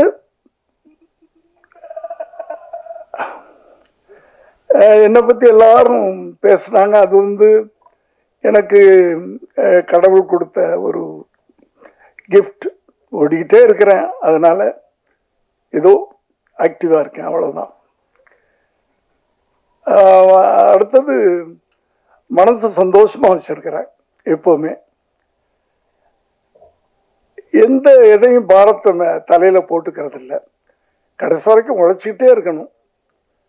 அதுக்கு கூட இருக்கிறவங்கள எனக்கு ஹெல்ப் பண்ணிக்கிட்டு இருக்கிறாங்க. நான் ஆபீஸ்க்குள்ள நுழையும் போது எல்லாரும் இருக்கணும்னு ஆசைப்படுவேன். ஒண்ணுமே வேலை இல்லைனாலும் அவங்களோட பேசிட்டு இருப்பேன், ஏதோ ஒண்ணு பண்ணிக்கிட்டு இருப்பேன். ஏன்னா வீட்டில் உட்காரக்கூடாதுன்னு நினைப்பேன். நான் உட்கார்ந்தா படுக்கணும்னு தோணும், படுத்தா எந்திரிக்க முடியாது. அப்புறம் அவ்வளவுதான், ஈஸ்டர்ல அந்த வாழ்க்கையெல்லாம் வேணாம் அப்படின்னா அந்த காலையில 9 மணிக்கு ஆபீஸ்க்கு வந்துடுறது. அப்படி அடுத்து ஒரு பெரிய வித்தியாசம் இந்த இன்னைக்கு ஃபங்க்ஷன்ல, எங்களுடைய படத்தில் சம்பந்தப்பட்டவங்க மட்டும்தான் மேடையில் இருக்கிறோம்.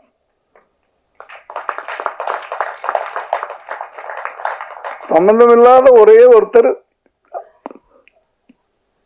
ரோபோ இங்க உட்கார்ந்தாரு. அவர் கூட சம்பந்தம் இல்லாத ஒண்ணு சொல்ல முடியாது. ஏன்னா குண்டம்மாவுடைய அப்பா குண்டம்மா அப்படின்னு சொல்லுவாரு. அதை நாங்க எங்க படத்துல வச்சுக்கிட்டோம், நாங்க யூஸ் பண்ணிக்கிட்டோம். அதனால அவரும் எங்க யூனிட்டை சேர்ந்தவர் தான். அதனால நாங்க தான் அந்த எங்க ஃபங்க்ஷனுக்கு சீஃப் கெஸ்ட். அதுலயும் ஒரு வித்தியாசம் தான். அடுத்து ஒரு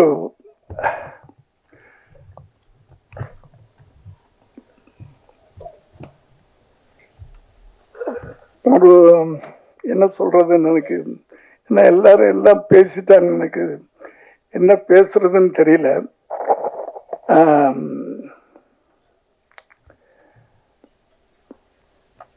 என்ன சொல்லணும்?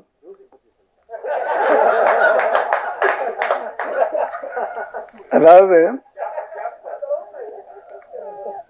ஜனவரி மாசம் குளிர்ல நாங்க போனோம். அந்த எக்ஸ்பீரியன்ஸே ஒரு பெரிய எக்ஸ்பீரியன்ஸ். அது கொடைக்கானல்ல நடுங்கிக்கிட்டே ஷூட்டிங் பண்ணோம். ஆனா அந்த ஷூட்டிங் ஆரம்பிச்ச உடனே அந்த நடுக்கமெல்லாம் போயிடும். அவங்க சொன்ன மாதிரி ஜுரங்கிறலாம் அது எனக்கு ஜுரம் இத்தனை வருஷத்துல ஜுரம்னு வந்ததே கிடையாது. அங்க ஏதோ வந்துருச்சு 102 டிகிரின்ட்டாங்க. ஆனா எனக்கு தெரியும், நான் ஷூட்டிங் ஸ்பாட்டுக்கு போனா ஜுரம் போயிடும்னு எனக்கு தெரியும். அந்த ஒரு நம்பிக்கை எனக்கு. ஒர்க்குக்கு போனேன்னா ஜுரம் போயிடும், அந்த தைரியத்துல தான் அன்னைக்கு போனேன். சொன்ன மாதிரியே போன உடனே அன்னைக்குன்னு பார்த்து தண்ணியில இறக்கி குளிக்க வச்சுட்டாங்க, ஃபால்ஸ்ல எல்லாம். ஸோ ஜுரம் போயிடுச்சு. அதான் ஜுரம்ன்றது நம்ம நினைக்கிறது தானே, வியாதின்றது நம்ம நினைக்கிறது தானே. எனக்கு தலைவலிக்குதுன்னா தலைவலிக்குது, தலைவலி இல்லைன்னா தலைவலி இல்லை. அப்படி வாழ்க்கை நம்ம அவ்வளவு ஈஸியா எடுத்துக்கிட்டோம்னா கடைசி வரைக்கும் நல்லா இருக்கலாம். அடுத்தது ஒரு படம் பண்றோம்னா படத்துல ஏதாவது நல்ல மெசேஜ் சொல்லணும்னு என்னுடைய முதல் படத்துல இருந்து ஆரம்பிச்சு இன்னைக்கு வரைக்கும் சொல்லிக்கிட்டு இருக்கேன். இந்த கதையை நான் கேட்டு அந்த ஒரு வார்த்தையை கேட்ட உடனே அந்த ஒரு கண்டென்ட் தான் சொன்னார், கதையா சொல்லல. கண்டென்ட் ஒரு டாக் கோர்ட்டுக்கு போகுது, எனக்கு புதுசா இருந்துச்சு. நான் 70 படத்துல 50 படம் மனுஷன் கோர்ட்டுக்கு போய் தான் எடுத்திருக்கிறேன். நாயோ பூனையோ கோர்ட்டுக்கு போய் எடுக்கல. அது எனக்கு புதுசா பட்டுச்சு. எதுக்கு போகுது, என்ன விஷயம், அதுலதான் எமோஷன். ஒரு ஒரு ஒரு நல்ல படம் அது. பார்க்குறவங்களுக்கும் அதுல ஒரு எமோஷன் கிடைக்கும், கனெக்ட் ஆகும். ஏன்னா இந்த படத்தை பார்த்தவங்க கொஞ்சம் பேர் தான். அமீர் சார் பார்த்துருக்காரு, பார்த்திபன் சார் பார்த்துருக்காரு, விஜய் ஆண்டனி பார்த்துருக்காரு, இப்படி கொஞ்சம் பேர் தான் பார்த்துருக்காங்க. டெல்லியிலேருந்து வந்த மேனகா காந்தி பார்த்துருக்காங்க. அத்தனை பேரும் படம் முடிஞ்சு சீட்டை விட்டு எந்திரிக்கல, அழுதுட்டு உட்காந்துருந்தாங்க. நம்ம போய் என்ன அப்படின்னு கேட்ட பிறகுதான் எந்திரிச்சாங்க. அந்த ஒரு எமோஷனை அந்த கனெக்ட் பண்ணோம். நாங்கள் படம் பார்க்குறவங்களோட அந்த இந்த லைஃப்பை நாங்கள் கனெக்ட் பண்ணிட்டோம். அதுலேயே நாங்கள் வெற்றி அடைஞ்சோம். அப்படி படம்ன்றது அப்படித்தான் இருக்கணும். நல்ல விஷயங்களை சொல்லணும். ஒரு ஒரு ஒரு டைரக்டரோ இப்போலாம் வந்து டைரக்டர் வேற ரைட்டர் வேறன்னு கிடையாது. ஒரு 20 வருஷத்துக்கு முன்னாடி ஸ்ரீதர் கோபாலகிருஷ்ணன்லாம் KS கோபாலகிருஷ்ணன்லாம் வர்றதுக்கு முன்னாடி கதாசிரியர்னு ஒருத்தர் இருப்பார். அவர் கதை சொல்லுவார். உடனே வந்து ஜெமினி, ஏவிஎம் அவங்கள போகிறவங்க கதை இலாக்கான வச்சுருப்பாங்க. அந்த கதையில் உட்காந்து அவங்க டிஸ்கஸ் பண்ணுவாங்க. டைலாக் ரைட்டர்னு ஒருத்தர் தனியாக இருப்பார், டைரக்டர்னு ஒருத்தர் இருப்பார். இது ஒரு பீரியட். நான் வந்து அசிஸ்டன்ட் டைரக்டராக வந்த காலங்கள் அது 70 வரைக்கும் அப்படி இருந்துச்சு. இந்த ஸ்ரீதர் கோபாலகிருஷ்ணன் அவங்களாம் வரும்போது ரைட்டர் டைரக்டர் ஆகிட்டாங்க. ஸோ நான் எதுக்கு சொல்ல வந்தேன்னா, ஒரு ஒரு ஒரு ரைட்டர் எழுத்தாளன் அப்படின்னு சொன்னாலே அந்த அந்த எழுத்தாளனுக்கு ஒரு பொறுப்புணர்வு வேணும். ஏன்னா அந்த எழுத்தாளன் தான் அதுக்கு ஒரு கதாநாயகனுடைய கேரக்டரை படைக்கிறான். அவன ஒரு படைப்பாளி. அந்த அந்த ஏன்னா இங்கெல்லாம் வந்து வெறும் நடிகர்கள் மாத்திரம் நம்ம கொண்டாடுறது கிடையாது, டைரக்டர்ஸையும் கொண்டாடுறோம். நான் ஒரு ஹீரோ லெவலுக்கு டைரக்டர்ஸையும் கொண்டாடுறோம். ஸோ அவங்களுக்கு ஒரு பொறுப்புணர்வு வேணும். ஒரு நல்ல படம் கொடுக்கணும். அந்த படத்தை பார்த்தா 4 பேர் அதை ஒரு ஐக்கானை எடுத்துக்கிறோம். ஒரு மனுஷனை பார்த்து நம்ம ஐக்கான் சொல்றதை விட ஒரு படமும் ஒரு ஐக்கான் தான், ஒரு படிப்பினை தான். அந்த காலத்து படங்கள்லாம் அப்படிதான் இருந்துச்சு.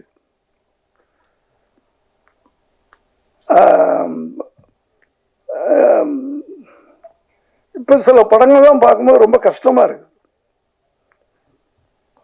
ரொம்ப கஷ்டமா இருக்கு. தனியா சொல்லணும். ஏன்னா ஒரு ஒரு எழுத்தாளன் படம் பார்க்கிறவனுக்கு ஒரு ஐக்கானா இருக்கணும், ஒரு முன்னோடியா இருக்கணும்.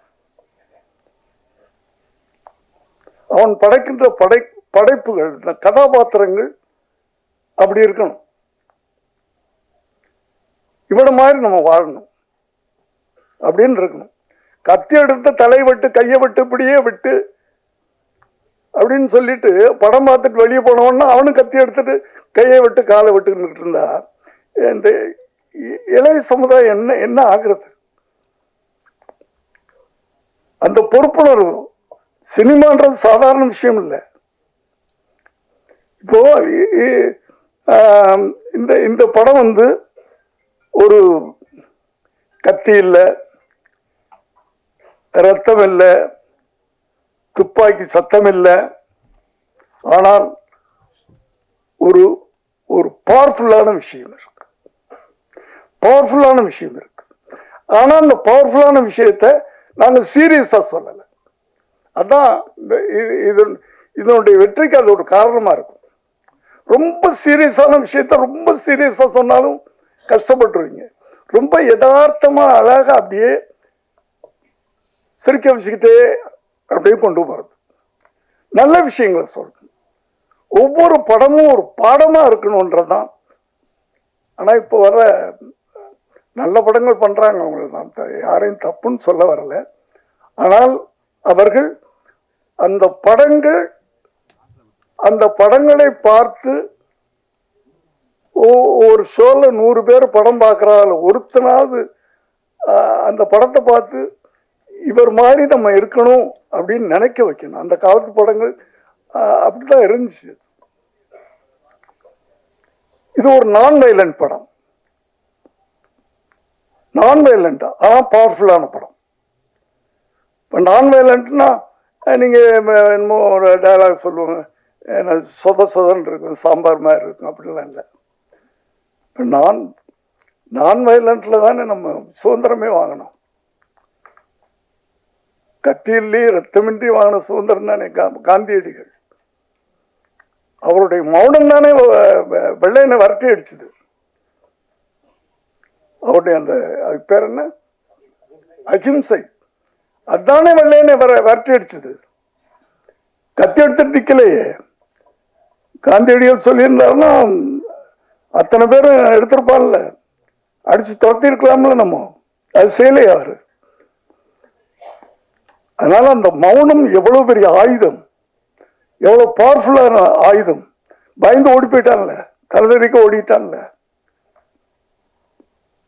அப்படி நான் வயலன்ஸ் சொல்றது கூட பவர்ஃபுல்லான இருக்கும். இது நான் வயலன்ஸ் படம், ஆனா பவர்ஃபுல்லான படம். அப்படி ஒவ்வொரு எழுத்தாளர்களும் இளைய சமுதாயங்களுக்கு ஒரு முன்னோடிகளாக இருக்கணும் அப்படின்றது ஒரு வயசான ஒரு எழுத்தாளர் நான் ஆசைப்படுறேன்.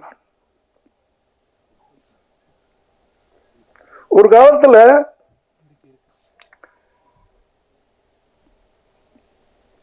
வில்லன்னா இப்படிதான் இருப்பான்.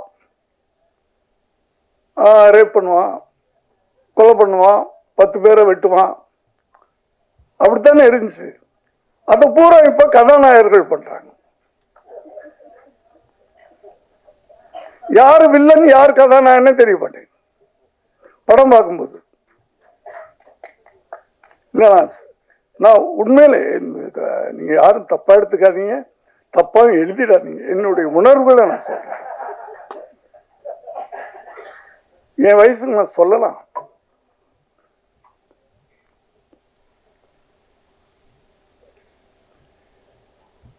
யாரு ஏன்னா படம் பார்க்கிற யூத் அவங்களை எப்படி நம்ம கொண்டு போகணும்?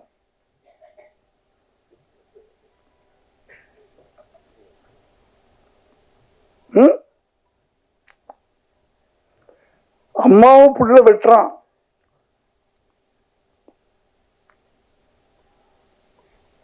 மாமியார் மருமகளும் சேர்ந்துக்கிட்டு என்ன பிள்ளைய கொள்றாங்க, அப்பாவை கொள்றாங்க. இப்படியெல்லாம் நடந்துகிட்டு இருக்கிற ஒரு சமுதாயத்தை நம்ம கரெக்ட் பண்ணணும்னா சினிமா ஒரு ஒரு அறிஞர்டா சொல்லுவார், சினிமா மாதிரி ஒரு பயங்கரமான ஆயுதம் வேற எதுவும் இல்லை. அந்த ஆயுதத்தை கரெக்டா நம்ம யூஸ் பண்ணோம்னா இந்த இளைய சமுதாயத்தை திருத்த முடியும். அது ஒவ்வொரு எழுத்தாளருக்கும், எழுத்தாளனா இருக்கட்டும் இயக்குனரா இருக்கட்டும், 2 பேரும் ஒண்ணுதானே. இப்போ அவங்களுக்கு இந்த பொறுப்புணர்வு, கடமை உணர்வு, சமூக உணர்வு, எல்லாத்தையும் விட அந்த சமூக உணர்வு.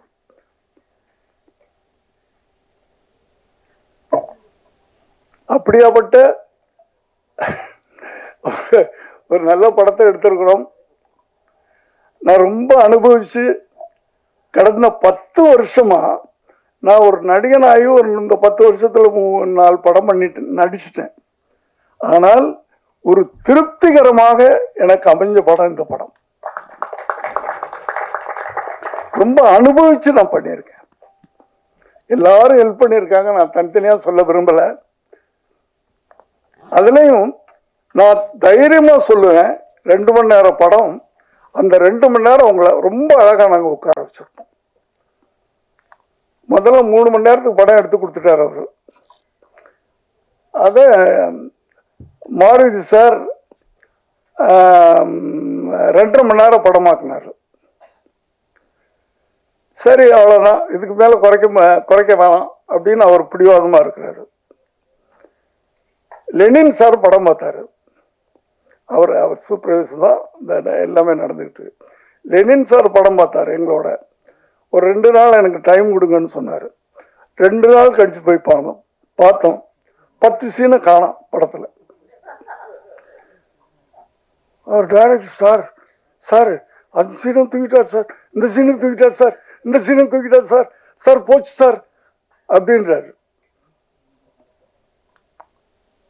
அதாவது 2:20க்கு இவர் கொடுத்தார், 2 மணி நேரம் 20 நிமிஷத்துக்கு இவர் பண்ணிட்டாரு.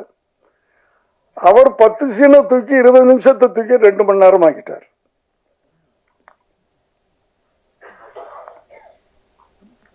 அவ்வளவு ஷார்ப்பா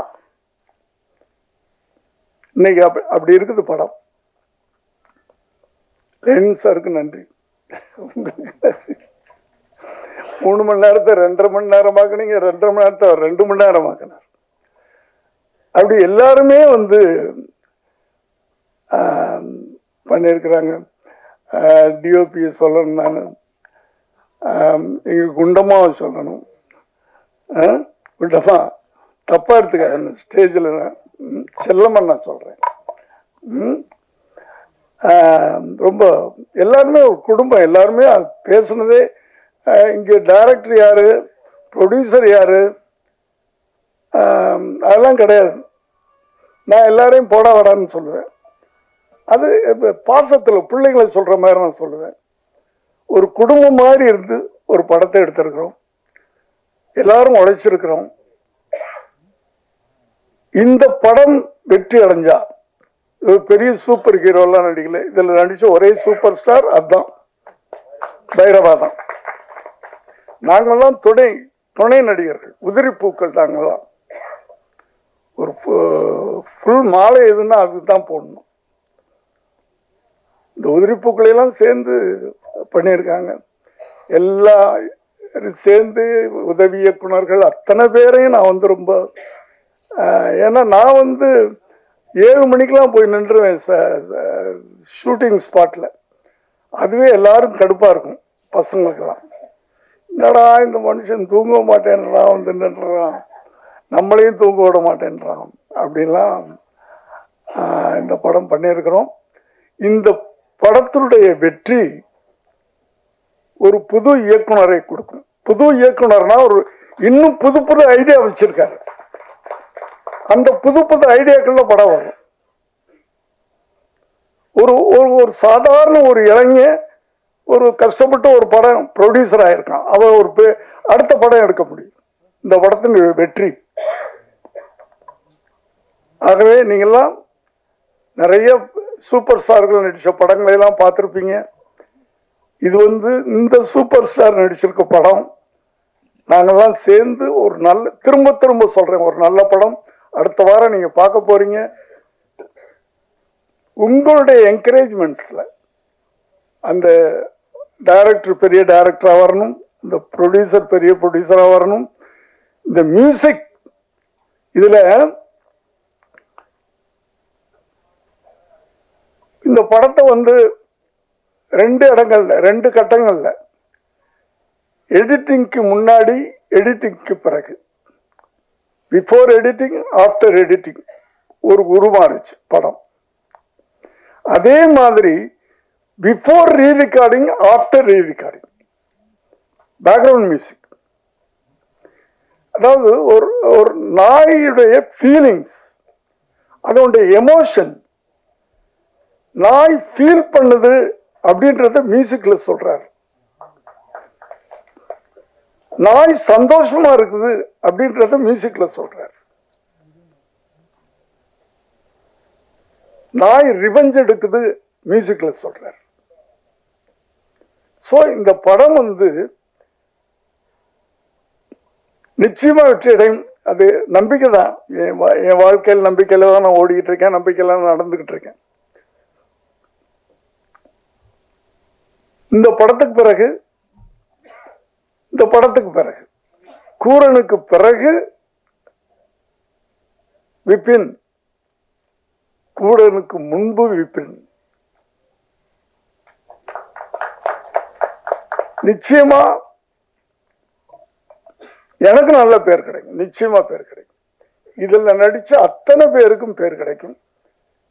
காரணம் ஒரு வித்தியாசமான கதைக்களம். அந்த வித்தியாசமான கதைக்களம், ஒரு நடிகனை உருவாக்குறோம், எப்படி உருவாக்குறது? இது நான் வந்து எங்க கதையை விட்டுட்டு போறேன், பரவாயில்ல. இப்போ விஜயகாந்தோட நான் நிறைய படம் பண்ணியிருக்கிறேன். நீங்க முதல் படத்துல இருந்து பார்த்திருக்கலாம், சட்டம் ஒரு இருட்டறை. நானும் விஜயகாந்தும். நான் புதுமுகம், அவரும் ஏறக்குறைய ஒரு படம் நடிச்சவர்.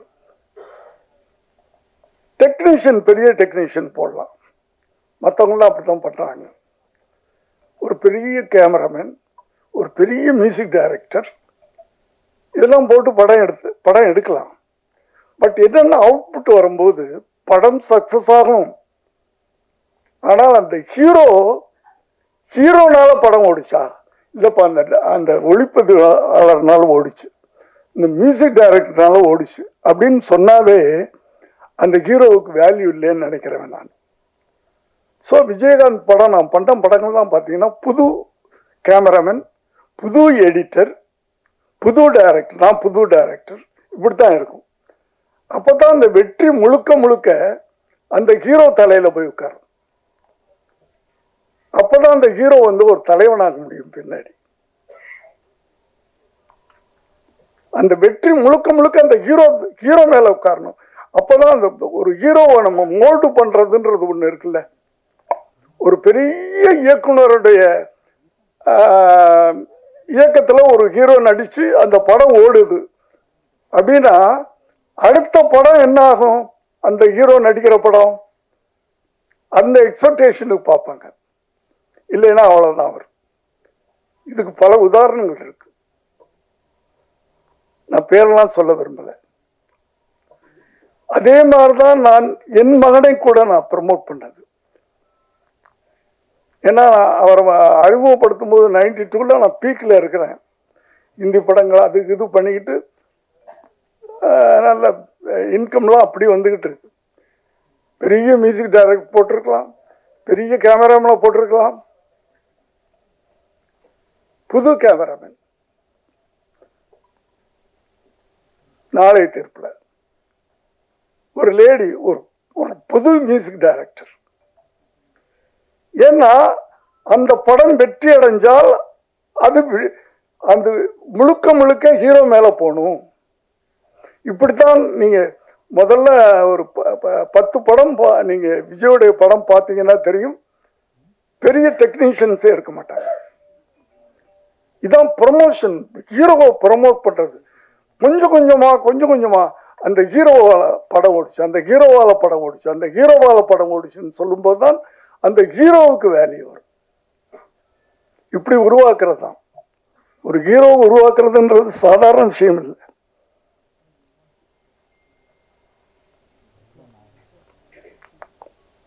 அத போல எதுக்கு சொல்ல வந்தேன் அப்படின்னு சொன்னால், இந்த கதை எங்களை உருவாக்கி இருக்கிறது. இப்போ ஹீரோக்குள்ள இந்த படம் ஓடின பிறகு நான் தைரியமா சொல்லலாம், இந்த கதை என்னை உருவாக்கி இருக்கு, இந்த கதை அந்த டைரக்டரை உருவாக்கி இருக்கு, இந்த கதை மியூசிக் டைரக்டரை உருவாக்கி இருக்கு.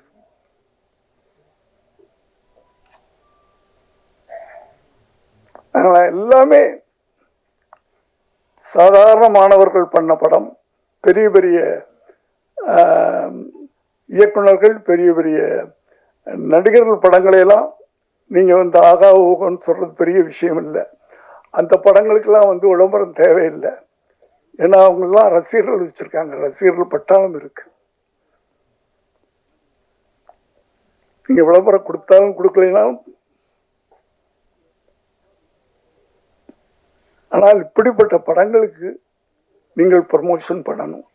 உங்களுக்கு பிடிச்சா, நான் திரும்ப சொல்றேன், நல்லா இல்லாத படத்தை ப்ரமோட் பண்ண வேண்டாம். படம் நல்லாக இருந்தால் இந்த படத்தை நீங்க ஓட்டி காட்டணும். அது உங்களை நான் கேட்டுக்கிறேன். நன்றி, வணக்கம்.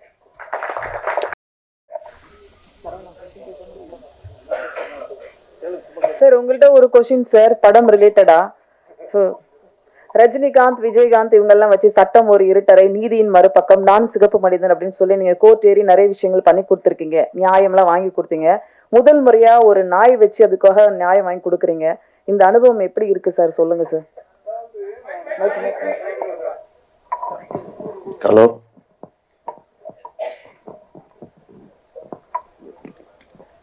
நான் சொன்னேன்ல, 72 படத்துல ஒரு 50 படம் கோர்ட்ல ஏறி இருக்கேன். இந்த கோர்ட்ல ஏறி பல பேருக்கு தண்டனை வாங்கி கொடுத்துருக்கிறேன். தவறு செய்தவர்களுக்கு, தவறு செஞ்சவங்களுக்கு இதுவரைக்கும் பல பேருக்கு தண்டனை வாங்கி கொடுத்துருக்கேன். முதல் முறையா ஒரு நாய்க்கு நியாயம் வாங்கி கொடுத்துருக்கிறேன் கூரன் படத்துல. போராடி நியாயம் வாங்கி கொடுத்துருக்கிறேன். ஏன்னா அது தப்பு பண்ணல, அது நியாயம். அதுக்கு வாயில்லை, வாயில்லாத ஒரு ஜீவனுக்கு நான் வாயாக இருந்து அதுக்கு நியாயம் வாங்கி கொடுக்குறேன். Thank you sir. நன்றி சார். போதுமா? போதும் சார். தேங்க்யூ. வேற ஏதாவது நீங்க சொல்லணும்னா பேசுங்க சார். போதும். Thank you sir. கூரன் படத்தோட ட்ரெய்லரை யார் ரிலீஸ் பண்ண போறாங்க அப்படின்னு பாத்தீங்கன்னா, இந்த படத்துல நடிச்ச சூப்பர் ஹீரோ தான் ரிலீஸ் பண்ண போறாங்க.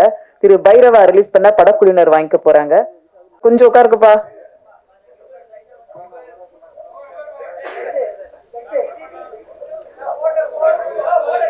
வெயிட் கொஞ்சம் வெயிட் பண்ணுங்க.